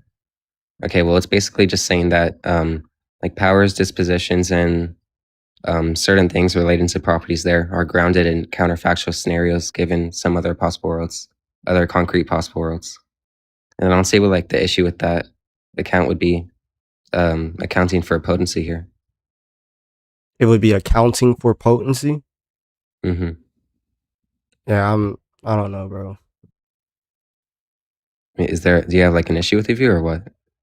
That doesn't to me, that doesn't even seem like potency. It doesn't seem like it's explaining anything at all. Well, yeah, it's not potency. It's like revising the account. You're saying that you're appealing to something that doesn't actually exist. Well, You're no, saying that on that's the the thing. Lewisian view. No, on the Lewisian view, the possible worlds are concrete. Okay, but is the possible world the same as this world? No. Okay, so then the object that you're picking out in this world, you're saying that, oh, the reason as to why this thing is able to change because in another world it's able to actualize. It doesn't make any sense. How does that not make sense? Because I'm asking about the object in this world. But do you think objects exist or don't exist across possible worlds? I think an object that if I'm asking about an object in this world, then it has to persist in this world. I'm not asking for an object of whether or not it exists in another possible world. Obviously, Yeah, you that's can not pick what I out. asked you. Okay, but obviously, you can sit here and pick out an object that is able to exist in multiple possible worlds. But I'm asking you about this object in this world. I'm not asking you about the existence of it in another possible world. Yeah, I'm man, asking about it, like for example, like a pig can exist in multiple possible worlds, and in some possible world, a pig could have the ability to fly. But I'm not asking about a pig in that possible world. I'm asking about this pig here in this world. So I'm asking about the pot of water in this world. I'm not asking about what's going on in another possible world. Okay, I mean, it seems like you're not even like advancing an actual argument against the view. You're just saying you're not. I'm asking you about, I'm asking you about a specific pot of water and its ability to be cold, and you're giving me an answer about about a pot of water in another possible world. Yeah, I'm asking about the thing that exists in this world now. Okay, do you understand how it's the same object there across possible worlds? Okay, but when you're talking about the transition from hot to cold, right? You're saying that that takes place in another possible world, and I'm asking about no, that's how. Not what, no, okay. You asked me to account. Okay, you asked me to account for the capacity there. That's the only reason I brought up the Lewisian view. The Lewisian view is accounting for the capacity. Right? It's explaining the potency there using counterfactuals. Okay, so this world, the change itself. Okay, so in this world, it doesn't seem like you're explaining the change itself at all. The Lewisian view there is explaining the capacity to change. The change itself that's occurring in this world is given the distinct temporal parts. The distinct temporal parts, so that the pot of water is hot at T1 and then it's not hot at T2. Mm-hmm. How? How in is this it, world? Maybe there's some like realizer of the temperature there. So the pot has the capacity in this world to be hot at T1, and then that's different from when it's not hot at T2 in this world. And there's some realizer of that in this world. Yeah, there's a thing realizing the temperature change. Okay. That's literally just acting potency, bro. Instead of realizer, you're saying actualizer. No, because the capacity there to become a different temperature isn't given the object's intrinsic properties itself. It's given the counterfactuals. Can you explain what you mean by counterfactuals in this? Counterfactual is like an alternative possible state of affairs in some other possible worlds. Okay, but we're talking specifically about this though, like this world. Okay, you're asking for the capacity there. That's explaining the capacity to change. Okay, and so I'm talking about the change itself though. Like you're saying that it does have two different things. Okay, so like you're not even clear on what you're asking me. No, I'm very clear what I'm asking. You're saying that the capacity exists because there exists other possible worlds in which this same object that exists in other possible worlds is able to be cold, right? Mm-hmm. Okay, and I'm saying that in this world, right? You're saying that okay, at T1, yeah, obviously it's hot and it has the ability to be cold. Now, the ability to be cold, you're not saying that that's because there's a different state of affairs that exists in other possible worlds. You're saying that this object in this world at T1 does have the ability to be cold, period. No, I'm saying that's given the counterfactuals. Oh my days, bro. I've literally said that like 5 times. Oh my days? No, I've said the counterfactual there. Or the ability is explained by the counterfactual like 5 times. Okay. What's the thing that makes a thing possible is just like, it seems like in regards to the possible worlds that you're saying, it's just going to be the like whether or not a thing is logically possible, right? Mm-hmm. Okay. So is it logically possible for like the pot of water to just grow wings and fly? No. Why? What's the contradiction? Logical contradiction, not nomologically, like just logical contradiction. Yeah, the contradiction would be it is a pot of water, and it's not the case it's a pot of water. What? How Or is it something not like a pot that. of water? Yeah, because I don't think pots of water possess wings or can't possess wings. That's just Wings are things had of like you could say wings are had of animals, or what? maybe you could say there's like artificial wings, but I don't think water possesses wings. Water can fly.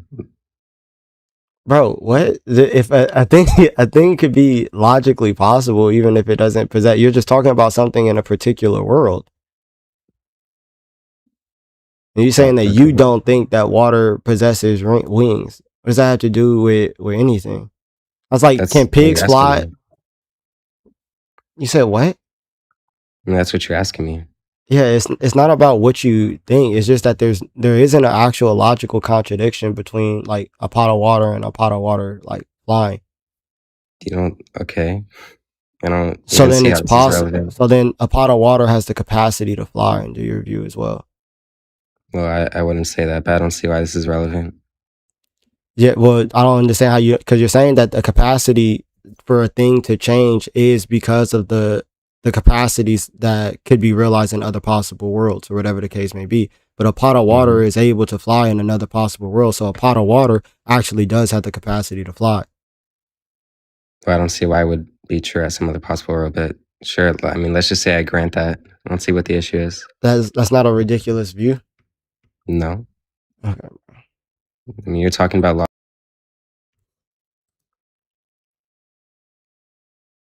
like, bro.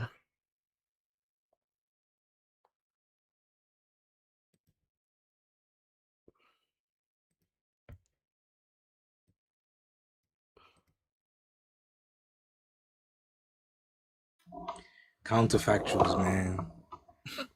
Bro. Gotta love them counterfactuals. Hello? Cash. Yeah, hello. Did you Yeah, what's up, talk? bro? Did you talk to Jordan? Yeah, now you remember me, bro. The same time I went on he was live, yeah, as you told me, yeah. Yeah. Did you Bro, go? Did you go and talk to him? brother, I talked to him, yeah. I didn't know about him, but at least uh, one one point was right. You mentioned about him that he's a nice guy and respectful, but brother, I don't know either you guys have no replies or you are gonna avoid me. I don't understand between these two statements. So I asked some question and he has no answers. So that Jordan didn't that's have no happening. answers. Yes, he tried to reply some things when I come up The Jordan with some Travis? question. Yeah. So That Nah. guy didn't without have telling me he answers? disconnect me. You gotta be He Yes, lying. did. he He did. disconnected you. I mean, like if I ask you a question and you say well, you put counter question and I reply back and then you cut me off. So that's what it happened like that. Yeah. Dang. No, Jordan is. I don't know. Maybe something was wrong with his connection or something. Because I'll see if I No, could no, get. no. He. I mean, like what you call he dropped me. Yeah, Oh, he dropped he you. dropped. Yeah. He Hmm. cut the call. He dropped me. Whatever the statement. I mean, that's what happened. Dang. What'd you do to get dropped? Nothing. He just asked some questions and he did not have answers. He tried to reply a bit. Then I was not expecting that. Yeah, because his way of talking, he was looking like a professional. I was expecting it's going to be a long conversation, but within few minutes, I mean, like within 2 3 minutes, yeah, he a bit disturbed. I just asked why I got took flash. So that was the topic. Yeah. Hmm. So he has no answer. Yeah. Yeah, if you want to ask me about Islam, you are good to go. You can ask me. Yeah, whatever I studied, I I can mean, yeah. reply If accordingly. I'm Jordan not couldn't going to drop you. That's a guarantee. if Jordan Yeah, couldn't answer your questions, bro, I doubt that I'd be able to And no answer one your can. questions. Yeah, bro. No one can, bro. That's man. I don't know. Mozzie, you wanna give it a go? Oh, as a matter of fact, man. Hold on one second, man. You know if Mozzie can't answer. then it's done for. Zanios. I don't know how to say your name. Zanios. Oh, y'all don't think you can hear me.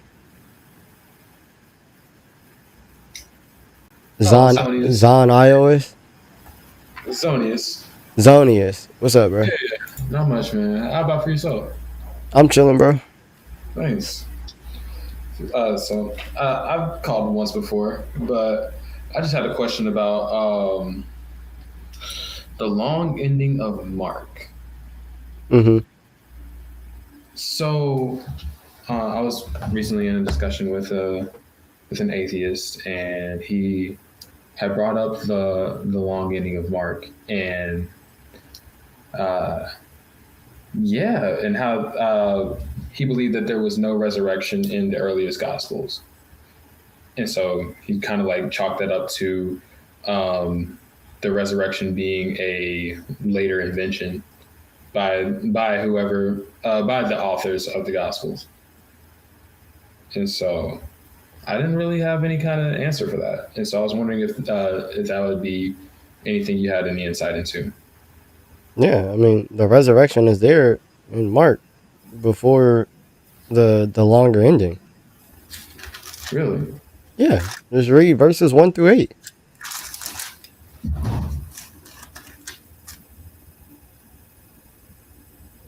I'll show you.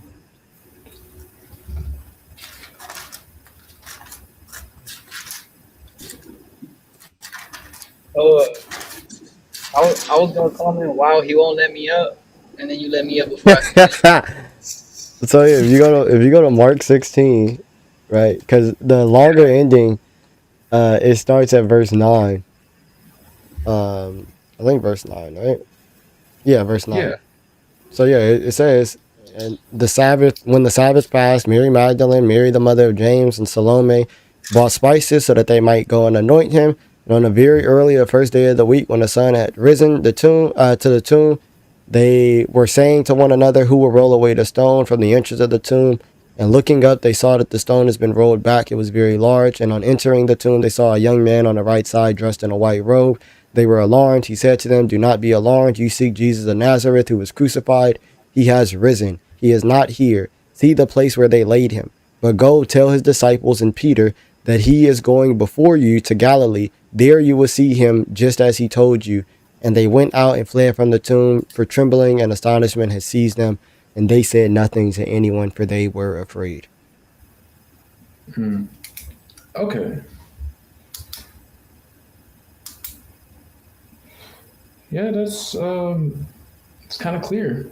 Yeah. So, I mean, what a lot of people would normally say, though, is that there aren't any resurrection appearances in Mark, because that's where you get like the resurrection appearance that starts in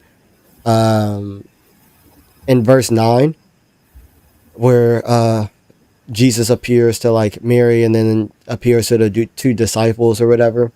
But you have things like 1 Corinthians 15, right? Which people say that this is a creed that dates, somewhat dated as early to months of the resurrection. So this would be one of our earliest sources, obviously, of the resurrection. And you can start at verse 3, where it says, for I delivered to you as of first importance what I also received. So this shows that there was an early tradition that was going on, very early, that Paul is also receiving. And this is what's been received. That Christ died for our sins in accordance with the scriptures, that he was buried, that he was raised on the third day in accordance with the scriptures, and that he appeared to Cephas, then to the 12, then he appeared to more than 500 brothers at one time. So you have one of the earliest creeds mentioning the appearances to like Peter and to the 12 disciples. And that's going to be dated within a couple months to 3 years of the resurrection. So very, very early. Okay. And where would be a good starting point on looking into gospel authorship? Rigo7F has donated 19.99 and says reparations for Juneteenth. Amen, bro. Hey, shout out to you, gang. Shout out to you. Uh, shout out to Rico. Nah. So I would read a book called Jesus and the Eyewitnesses. It's a puppy. Yeah, it's a Frenchie. It's 3 years old. No, there's three. Three girl puppies. Okay. So I would read Jesus and the Eyewitnesses for like gospel authenticity and stuff like that. There's a good video series too by Inspiring Philosophy.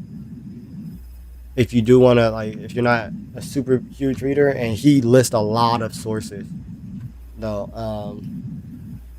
What's the name? What's why are they best multiplayer cooperative games to play, guide to basic origami? I don't remember looking any of these things up, bro. Little cousin Tell got you what you calling looking something. at.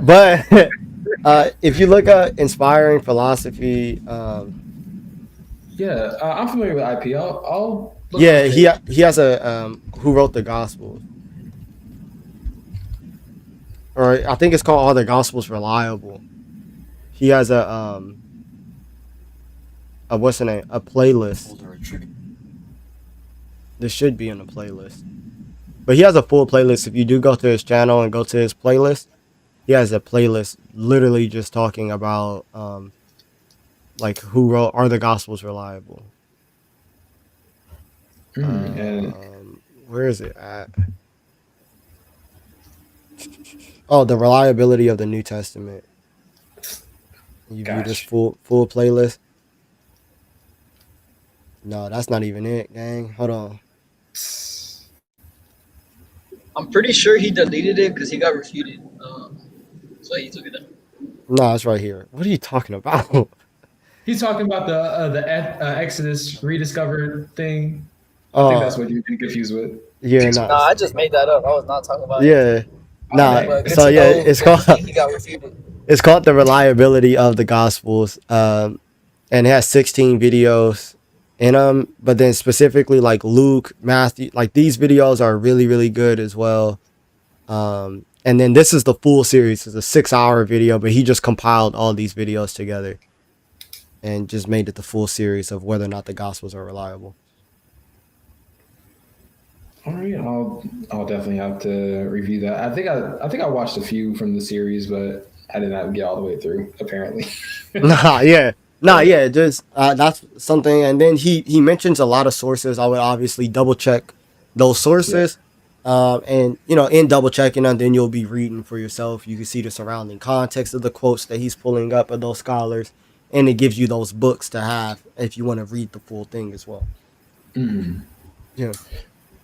And then I had a question about just penal substitution in general. Just Christ taking on the sins of humanity and sins of the world. One of the things that was brought up against me was just the uh, how to explain God's justice in sending Christ down to die for our sins. I guess the main contention that I'm kind of now wrestling with a bit is just um, how God's mercy plays into that, because it's the punishment, the eternal punishment from our lives. I understand that it's an injury on an infinite God, but also how do I explain or how do I deal with the eternal conscious torment? Because I've kind of been rocking with a nihilist view, some kind of annihilationism view, but when it comes to eternal conscious torment, that's a little bit harder to defend. And yeah. I mean, Abe, do you want to start, or you want me to just start? He probably wasn't listening. And he'll probably drop as I soon was as he starts listening. talking. Yeah, well, That's so cat. So I mean, the eternal conscious torment thing. I mean, that's just taught in scripture. But in terms of like you saying it's difficult, it's more difficult to defend. Like against what? Like what objections are being brought forward that you find it? Did like what difficulties do you find troubling against the doctrine of eternal conscious torment? Just that it's um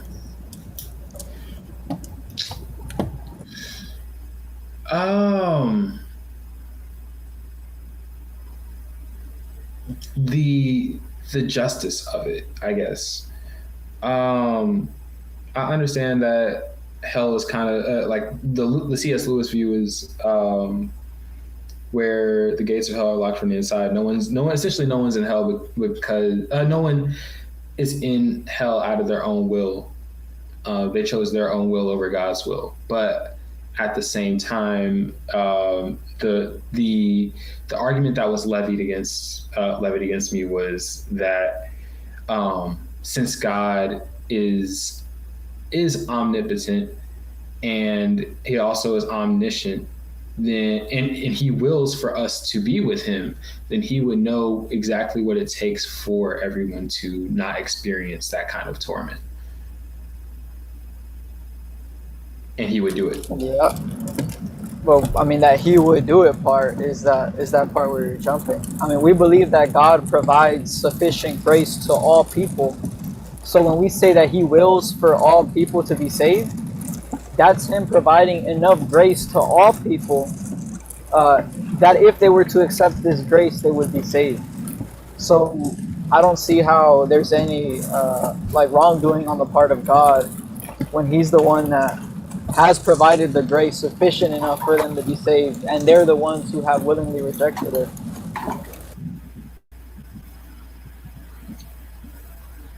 Okay. So you're saying that okay, do you mind to say that one more time? Yeah, so you're saying, yeah, God is omnipotent, right? Mm-hmm. And Right. he desires all men to be saved. However, when you say that he will do it, that's the premise that we're contesting. Because what do you mean by he will do it?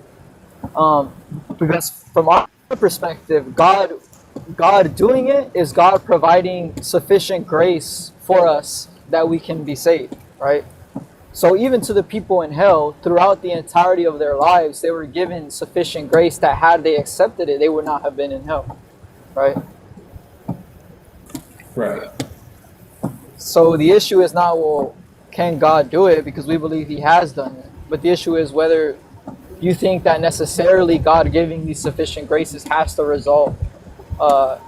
Basically, what they're arguing is that God has to give what's called irresistible grace, or like grace that has to achieve its effect, which God does not have to do that in order to desire all men to be saved, because he can just give what's called sufficient grace and still be desiring all men to be saved. Okay.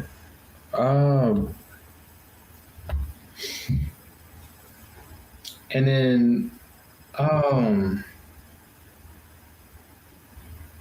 okay, that makes a little bit more sense. Just providing sufficient grace, like I know there's something.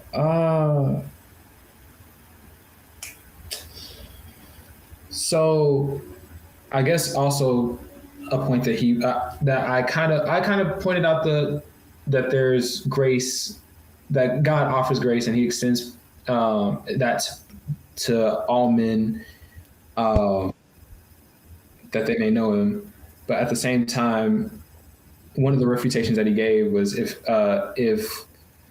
God already had us made well and perfect as he, then there will be no need for grace. And there will be no need for grace or a hell to be separated from. He had already, I mean, that's just, the only way we would be perfect is by grace. So that's not even the case. Like when Adam and Eve were in that state of perfection, that's called the grace of original justice. So grace is always necessary in order to achieve heaven or any sort of perfection. The grace of original justice. This is the first time I'm hearing that term. The grace of original justice. So essentially, just to make sure I understand, something. So the grace of original justice is that something has to be giving grace to exist in order to be made good or perfect in the first place. Well, it's more than that, right? God basically creates Adam and Eve, but he did not have to create Adam and Eve immortal or basically without feeling pain, without feeling hunger, all these things. But he chose to, and this is the grace of original justice, right? So it's something that they had in their souls that allowed their body to surpass its natural limits, right? Now, when they sinned, they lost that grace. But the whole point of all this is just to say that in order for God to make us truly, truly perfect, in the sense that he's saying, it can't be without grace. It has to be some action on the part of God whereby he elevates our nature to act outside its natural capacity, which is, in our belief, through grace. Does that make sense? Yeah. Okay. So, yeah, that makes good sense. But also, I was also kind of stumped by this one. But by explaining it, I tried to explain that God's creation is selfless, that he doesn't necessarily create for his own sake because he is perfect. But I also see how that might be a bit of a that can seem like a bit of a contradiction because of if he lacks nothing, then something would already be because he's eternal. So how does God's eternality and his completeness, his wholeness, fit into creation? Not fit into creation, but work with him creating something that didn't exist before. You want me to answer that, Elijah? Yeah, go ahead. Yeah, so what we believe is that first let me start off by comparing God to humans, right? So when a human tries to produce a specific effect, that human has to begin a new action, right? Like if I want to go to Walmart, I have to begin driving my car. If I want to punch or actually just caress Elijah's face, I have to move my hand, right? Boy. So watch out. those are the limits within humanity. But we'd also know that we don't always require multiple actions to produce multiple effects. Like if I want to break a window, I can throw a rock and I produce two effects. The rock is flying in the air and also the window is broken, right? Or if I skip a rock across a lake, the rock is skipping multiple times, but I just threw it once, right? So in that second way, think of that's how God acts, right? God doesn't have to begin a new action in order to create. Rather, God eternally is existing, and existing is the most fundamental of all actions, basically. Existence itself is an act, and God eternally exists, and it's through this one act of God that he produces various effects. And because he's not limited like creatures are, he can determine when those effects take place. So he can say from all eternity that he's going to make X effect come before Y and he's gonna make Z effect come before X or something like The that. Gomez.07 has donated $20 and says, "What in Leviticus happened there?" LOL. God bless, brother. Yeah. So to summarize, basically, God has one simple eternal action that's unchanging. But the thing that changes is the effects that are coming out of that action. And God is the one who determines what effects are ultimately produced by his one simple action from all eternity.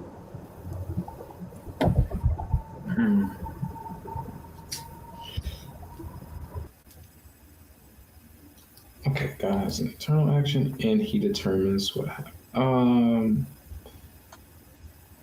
my god, bro. I'm getting smoked. Okay. Um. So, I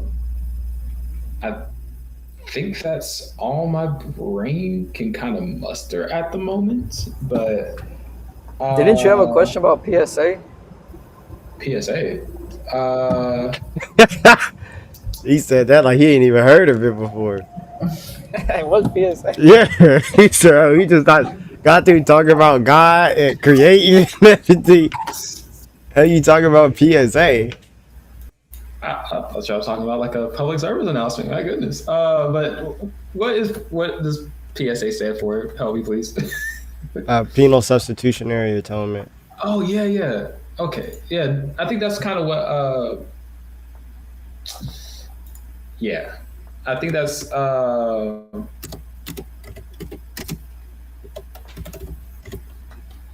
Yeah,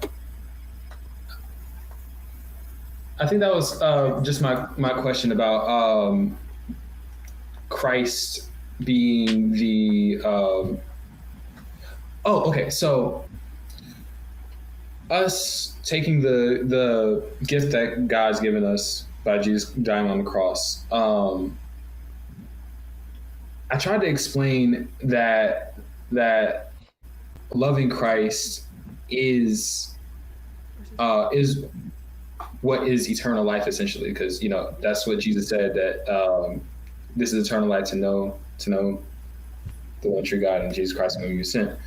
So, but it seems like just getting through the I guess the act, what you're supposed to do beyond. He was kind of presenting an argument like the penal substitution would not have to happen if God was just, then Jesus Christ's atonement would come to everyone in a universal sense, instead of in a culture, or when it did, and just to who it does, and in this limited capacity, quote unquote. And so I was just wondering about that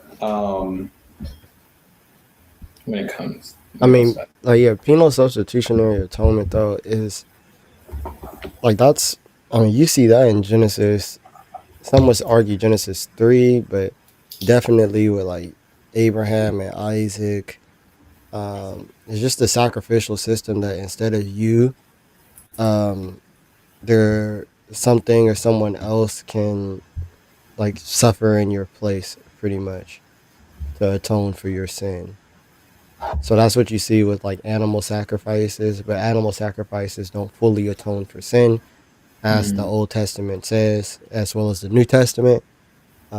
Christ, being a divine person, is able to fully atone for literally all sin, because he is infinite.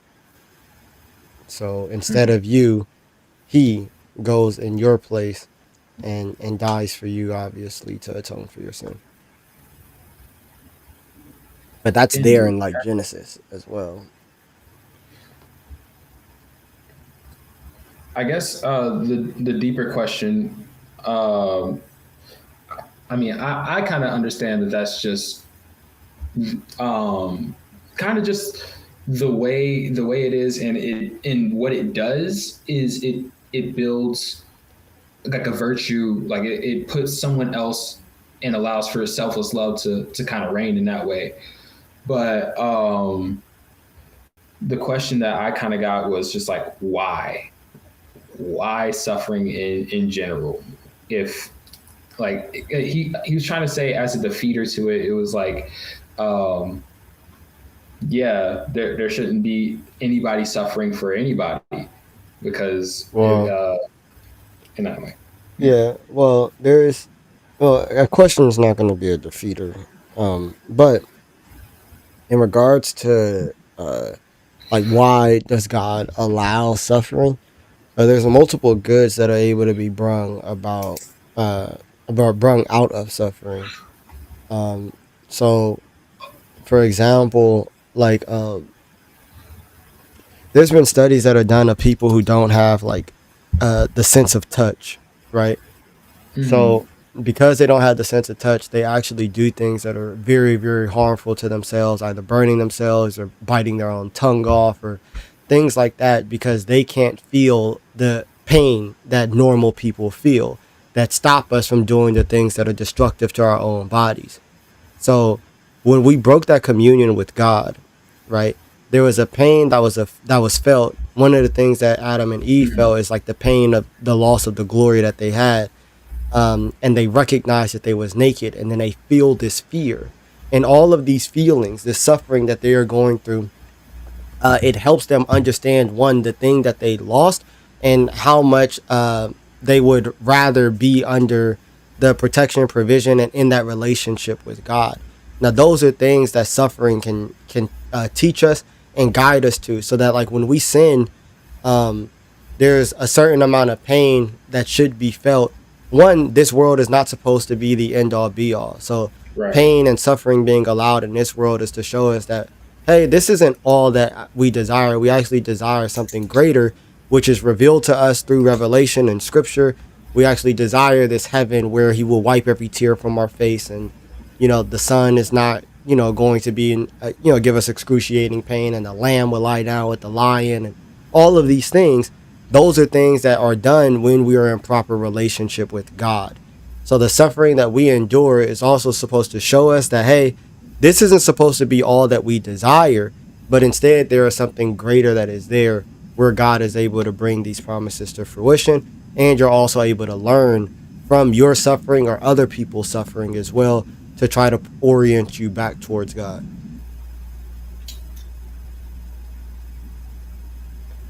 Agreed. I guess I misspoke about the defeater, but the proposition that he kind of gave was that if since God's all knowing, then he would somehow know, even though he didn't provide a solution himself. He said that God would know how to achieve those things without suffering if God is omniscient. Yeah, but I mean, just because that could be the case doesn't mean that that's going to be like. I mean, it doesn't necessitate that that's going to be the most efficacious. So, like, the thing is that what God desires is not just a group of people in heaven, but a group of people that freely align their wills with Him. And that's what obviously has them end up in heaven after accepting His grace. Now it's about what's going to be the way in which these people are going to be able to understand. And obviously, what you see in the Genesis narrative is that these people have this grace of being in communion with God and perfect communion with God. And then they still obviously decide to disobey, not just disobeying the rule, right? But breaking this communion with God. They knew that this would break this communion with God, and they still decided to go against it for whatever reasons. Um, Mm. and it's in their free will would they still align themselves with that which is good.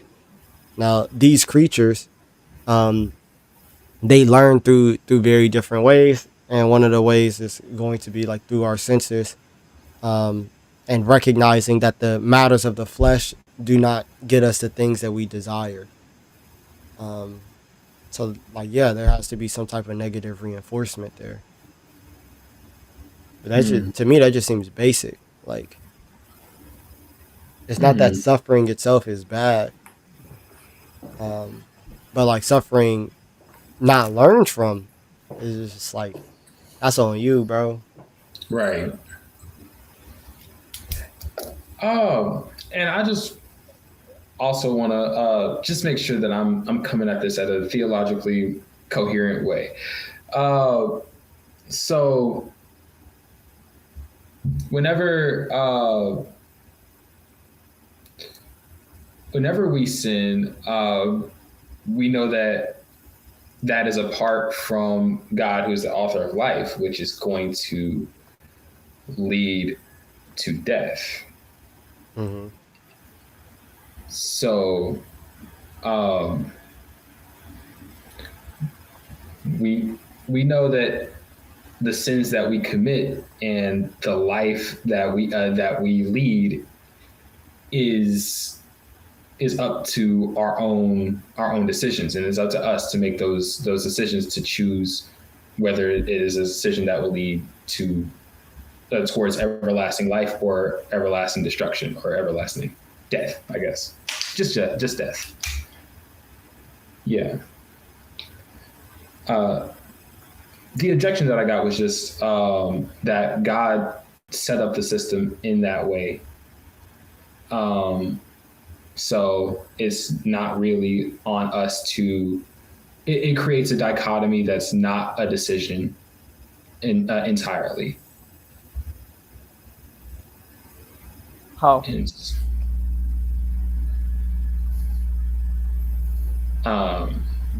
this is. I mean, if you just ask these people to like prove what they're saying, I feel like the argument just falls apart.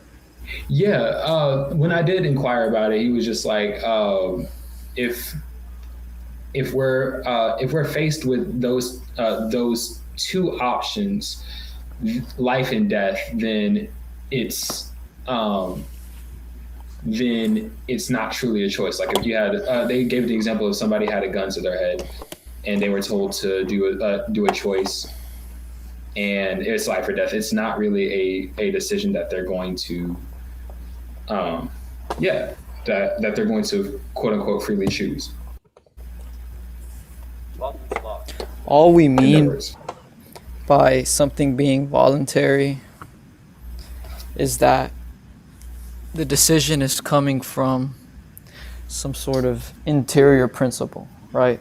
So as opposed to something being coercive, where the choice is being made by something outside of you, someone is forcing you to do something.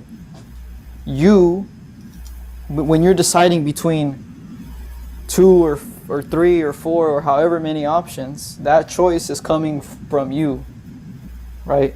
Now, limiting the number of options and saying, oh, well, when you only have 2 choices, it's no longer 2 options, it's no longer a choice. It's just arbitrary. If I go to an ice cream store and they say, we have either chocolate or vanilla, which one are you gonna get? Is it no longer a choice because I have to pick either or?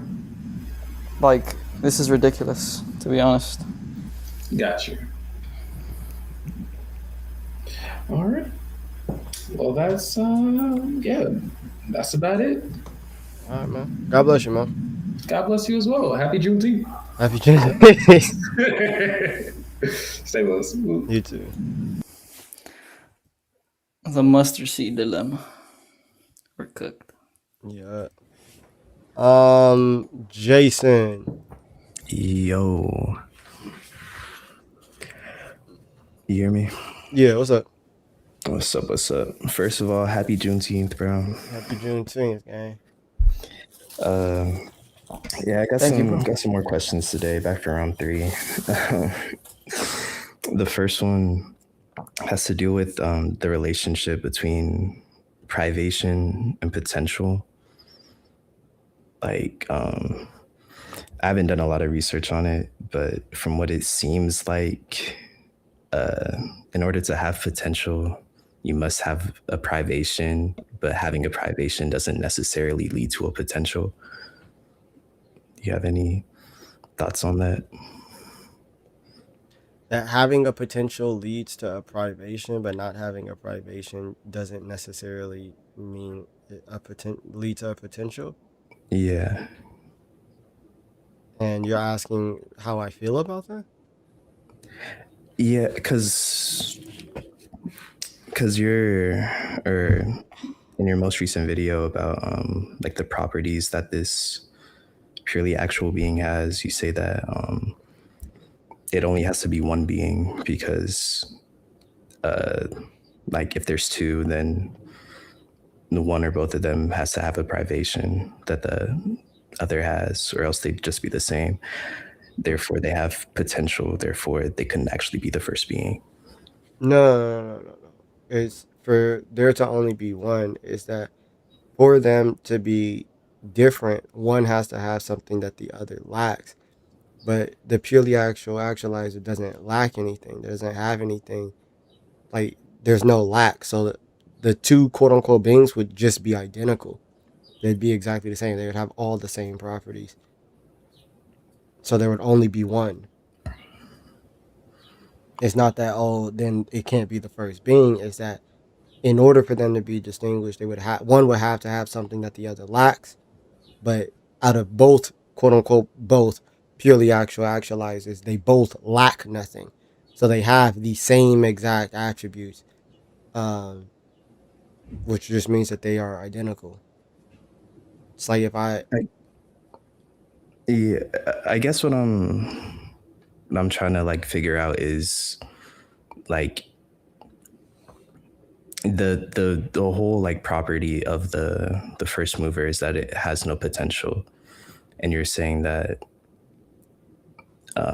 like it doesn't it doesn't lack anything because that you're saying that would mean a potential. I guess I'm not seeing that necessary correlation between it lacking something and it having potential. The reason that would be the case is because you have two first movers. One of them has X, the other one doesn't have X, right? Clearly, it's possible for a first mover to have X because one of them has X. So that means that the other first mover would have the potency for X.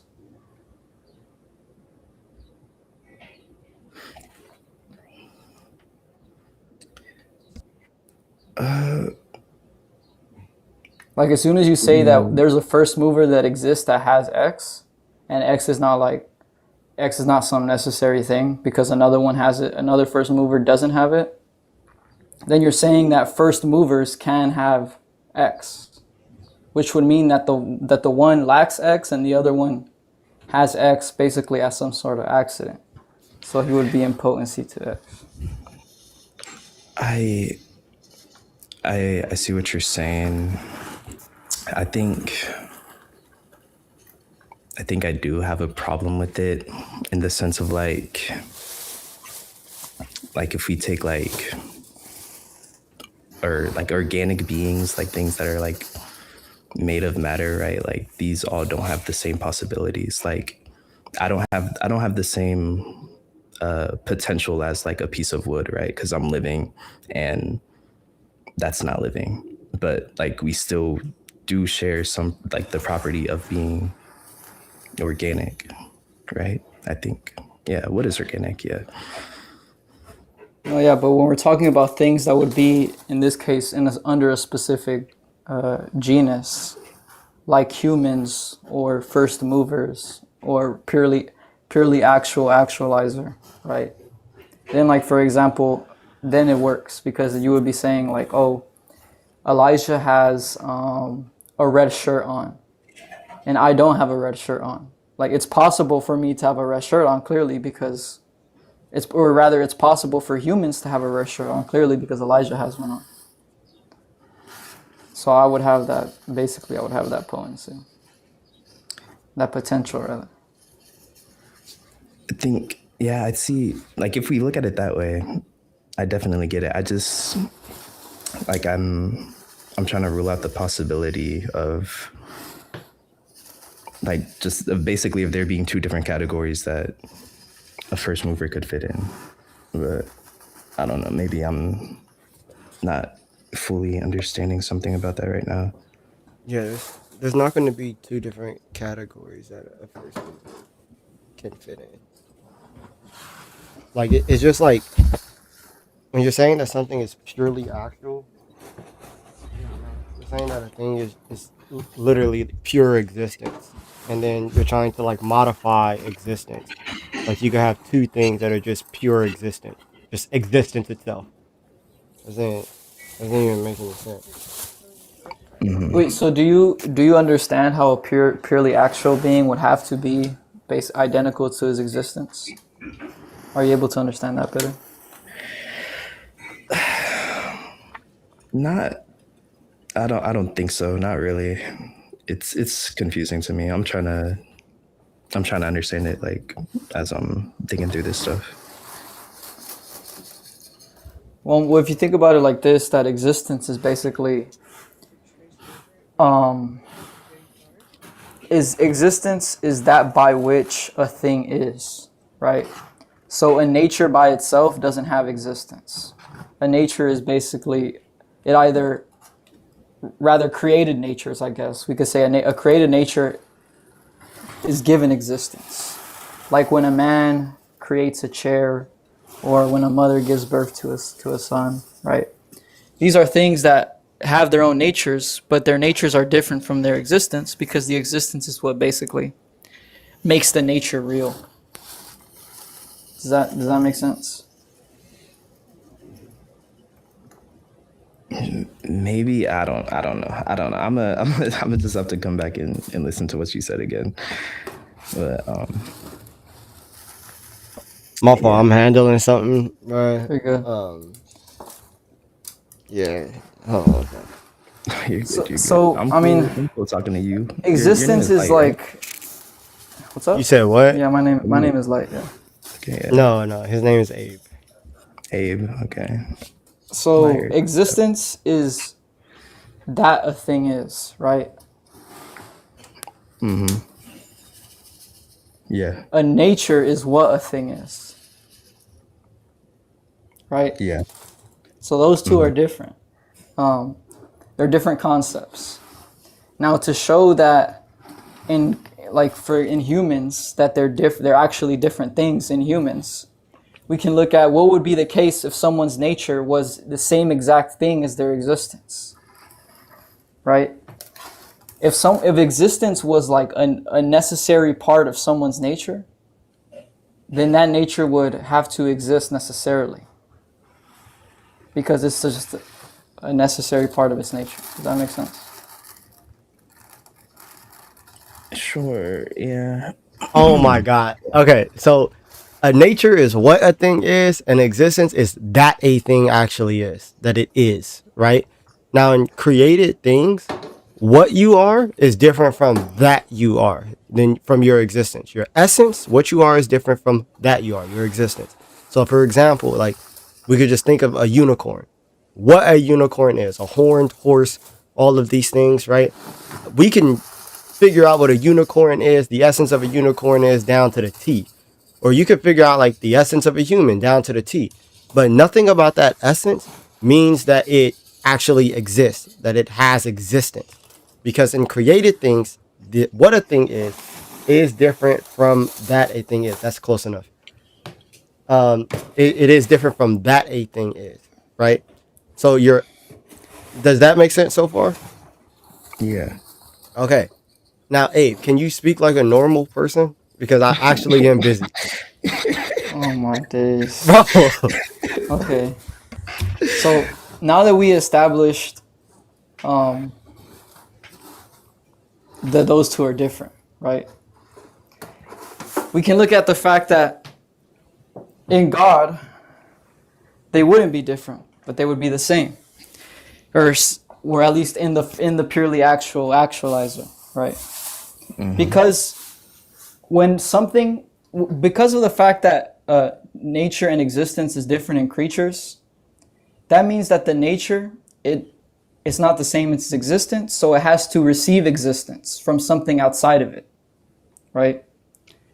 Which means that nature is in potency to whatever it's receiving existence from.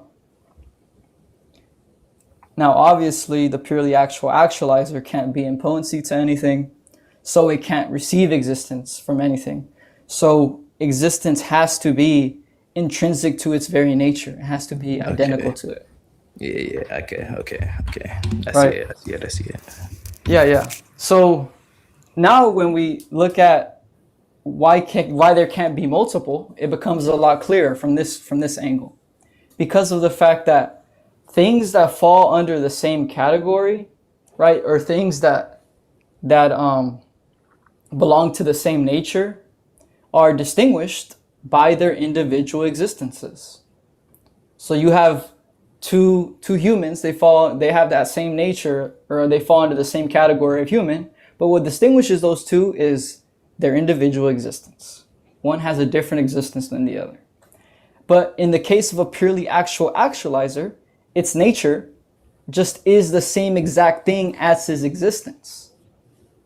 So you can't have two that would fall under the same category, the same nature of purely actual, and then have two distinct existences that would distinguish those two beings, because again, the nature and the existence would just be the same thing. So it would just be the same being. Okay. Yeah, I see it now. Okay. Do you actually see it? Or you just want him to stop talking? No, I get it. I wouldn't lie to you, bro. Oh, I appreciate that. Yeah. It's I mean, if I were to draw like a weird analogy, it'd probably be like if we said that human nature was identical to like Abraham's existence. There couldn't be a different human other than Abraham, because they would have to have the same nature and not have Abraham's existence. But we already said that human nature is just the same thing as Abraham's existence. Yeah. Okay. I see that. Okay. I have another question. Nah, bro, we got other guests, bro. God bless you, bro. Oh, okay. Nah, amen. You moving like light. Amen. Nah, go ahead. What's your other question? Nah, if you gotta move on in school. Nah, I don't. Okay. It's about the like the, I guess like the property of causes in a essentially ordered causal series. So like we have the start of it, I guess, would be the first mover. That next thing, like, would that be necessitated by the first mover, or is it like contingent, or is it something else? No, my fault. It'll be like the thing that the first mover actualizes. Yeah. That would be contingent. Something that is actualized, which means that it's either created or bought from potency to act, would be contingent. It would depend upon the first mover. And no, the first mover does not necessarily create. I have to make a video about that as well. Like, people are like, oh, if God can't change, how does he go from not creating to creating? And yeah. So like, I have to create a video on that. I'll probably just have Abe narrate that when he got a chance. Oh my Yeah. I mean, I'd love to see that video when it drops. All right, bro. Damn. Negro watching my videos and stuff like. These, nah, but dang. So now I don't know what to do because. Wait, let me see. Now I don't know what to do because the video that I was gonna drop next was the one that I had sent in the group chat, Abe, on the the one talking about like the metaphysical stuff on the Trinity, which actually we do in that video. I do talk about essence and existence in that one, but I should probably hold off on that and just talk about objections to God being purely actual, I guess, and what that means and how does this work and that work. I need more time, bro.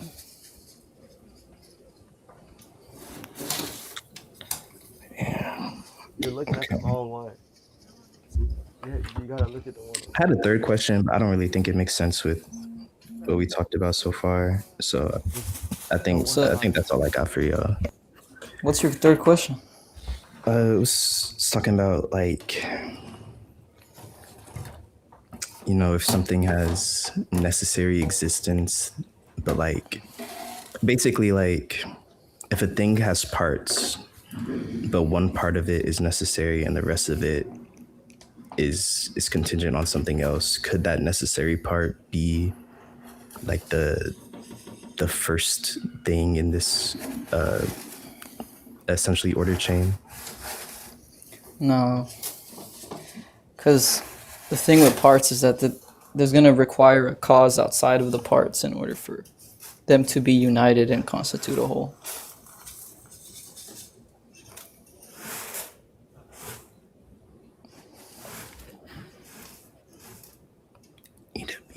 Something would need to unite them. Yeah, for them to because you're constitute. saying that. Yeah.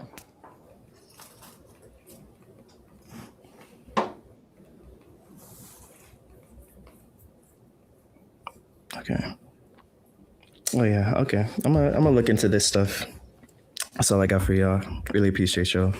Yeah, if I was suggesting anything though, I would read the compendium of St. Thomas Aquinas, chapters. Here, I'll pull it up for you. What's that? I'm gonna go on mute real quick. It's in the compendium. I feel like it's some of the early chapters that talk about, like the chapter is titled "Why There Is One God" or something like that. That there can only be one God, and he gives the argument. Yeah. So first, the identity of God with His essence, the identity of essence and existence in God. My fault. But all of these first three, so from chapter 3 to like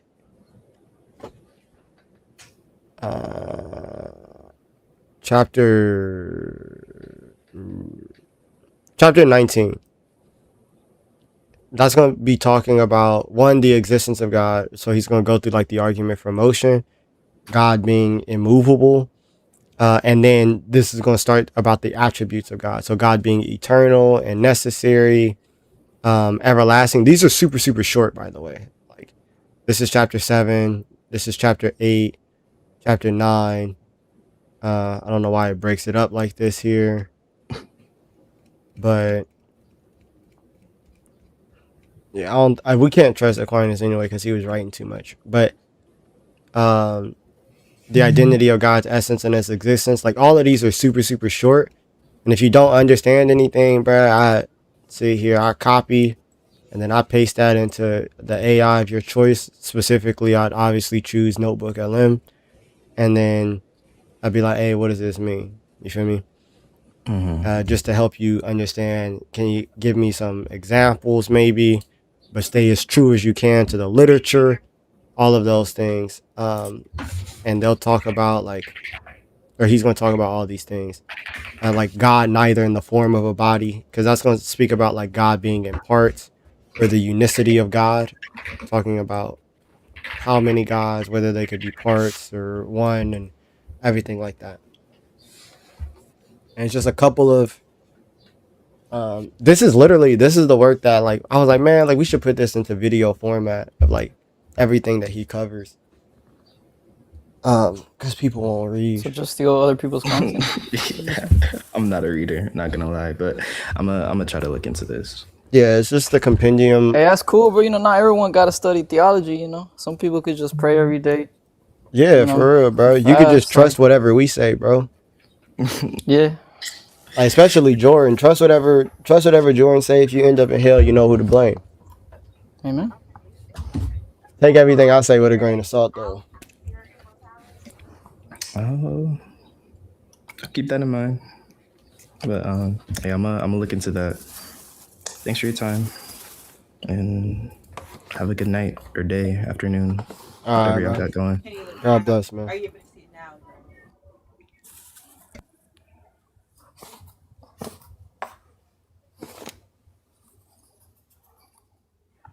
Abraham, get on the game right now. No. Oh, okay. I never thought I'd be rejected like that.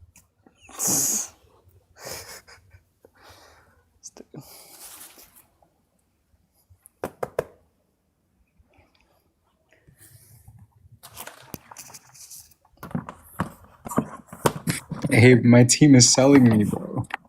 That's what you get playing without me, bro. What? All right, watch out. I played one game and ranked up, and now he think I've betrayed him.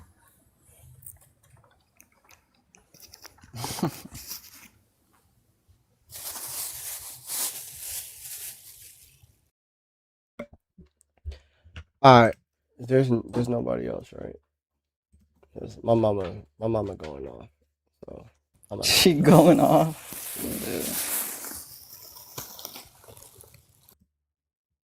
She said it's only fitting that I'm doing physical labor on Juneteenth.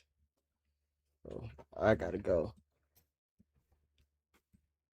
All right. I But wanted. you gonna be on the game though, right, Eli? I have to ask Lex if that's possible. For me to get on the game. Yo, like, what was that one verse? What was that one verse? She Yep. said later. What's that one verse that says the wife is the head of the man? You already know, bruh. Oh my god, bro, my back killing me, bruh. I gotta stand up. You gotta stand up. Bruh, sit down, please. What the heck? Bro, I This gotta looks stand so... up, bro. My back is killing, bro. Cheesy D77 has donated 9.99 and says, "First time I ever got to see you online. Are you out about to end the stream?" Yeah, I'm sorry, Cheesy. I ain't mean to do this for real, Cheesy. Oh man, my back is killing, Cheesy. But my mama said that I gotta go. She panicking.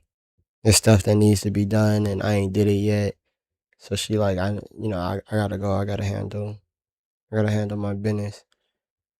Yeah, that is crazy. No, that's my mama back there. You feel me? That's icon of her right there. And that's another icon right there. And I don't want to see none of your mama fine in the chat. I don't want to see none of that, bro. My back hurt right now, so I need We y'all see to... how you thinking, bro. You wicked. Nah, people wicked, bro. Wait, hold on. What did King J say before? Dang, you getting old, bro. Sitting down like that, bro. Need a standing desk? I do. I don't gotta you see what I'm saying? My Dukes though. Like what are we doing? What are we doing Yeah, I'll over be here? real. A standing desk is overrated though. I don't even use mine like that anymore. Yeah, that's because you got a young back. Alright. Whatever that means. Like your back don't be hurting when you be sitting down. Like for some reason my back is killing me right now. Can't afford standing desk for real. I cannot afford no standing desk, bro. Standing desk is like $80. I don't even have the space for it. Like, No, you definitely got the space for it. I wish you guys could see my area. I would show you guys, but I don't have the space. I don't have the space for 2 monitors, or I don't even have a space for a full like. Okay, it's 4:51. Gotta go. You think so? Yeah. Hold on, everybody panicking. I'm just Jalen Brunson in the clutch. Oh, you feel me? they I'm can just see your mom in chill. the background. Yeah. Pour out my spirit. All right, bro. I'll see y'all, man. God bless you guys in the name of the Father, the Son, and the Blessed Holy Spirit. I'll see you guys on. Dang, is it gonna be Tuesday or do I just do Saturday now? Oh, Saturday tomorrow. Yeah, we're not gonna be here We're not gonna be here. unless you go really early. Unless I go really early. That's interesting. I don't even know what I'm doing tomorrow. Taking pictures. We're taking pictures tomorrow. All right. Dang, Elijah, a good boy for his wife is diabolical, bruh. That's so crazy. You know why I like the 1500s? Because they didn't have pictures back then, bro. What, is the pictures back there causing you to sin? Nah. Nah, I just don't gotta waste my time for real. So I guess Bro, you should just let all of them run it while we're gone. Oh, y'all want to run the live while I'm gone? I mean, we see that taking pictures is more important than spreading the gospel to y'all. You already know. Just turn your camera interlocutor. Come on. Yeah, just really quick, I have an argument. Is it okay? Yeah, what's up? Hurry up before I gotta. Yeah, so premise 1, no physical thing can have infinite power. Premise 2, Christ's humanity has infinite power. Conclusion. Conclusion. Okay. All right. What was the And conclusion? that inference rule is go F myself, right? If I was reading it right. Of course. Okay. I mean, it's basic though. I mean. Yeah. I don't even know why I asked. So I mean, I think the common response that we get from Church Father Baby Athanasius is, so what? By what authority are you saying that? Well, first of all, it depends on if you're talking about the argument as a whole or just premise 2, because I feel like that's where we're gonna have the contention. But premise 2 is supported by Baby John Damascus, and everybody know in the pecking order is Baby John Damascus, and then it's Baby Athanasius. Yeah, I And think they Baby both cold, right? Let's get that straight. They're both cold. I think Baby John and Damascus got more followers though, so that by no, exactly, and that's the tiebreaker every time. Yeah. You're right. So what was that first premise again? No physical thing can have infinite power. No physical thing can have infinite power. Yeah. We're gonna have to contend with that one. Yeah, so you just gonna have to say, nah, that ain't true. Yeah, we're gonna have to. Because P2 an axiom. We ain't got no choice. I ain't know baby John of Damascus said that, man. That's on me. Hey, Elijah, you might as well let Abe handle it. See it. They said I'm not gonna be gone for a long time. But if I would just respond by saying, Baby John Damascus, he cold, but he not infallible. Who say that? Oh my gosh, you're stalling. Oh my I say that. All right, bro. I gotta go, y'all. Just tell them, just let Light and Abe run it, and just turn your camera off for the time. I don't even have no guests anyway. They just gonna be up here chilling. Well, let them chill. Hey, as soon as you leave, I'm leaving this shit. And the live. All right, God bless y'all in the name of the Father, Son, and Holy Spirit.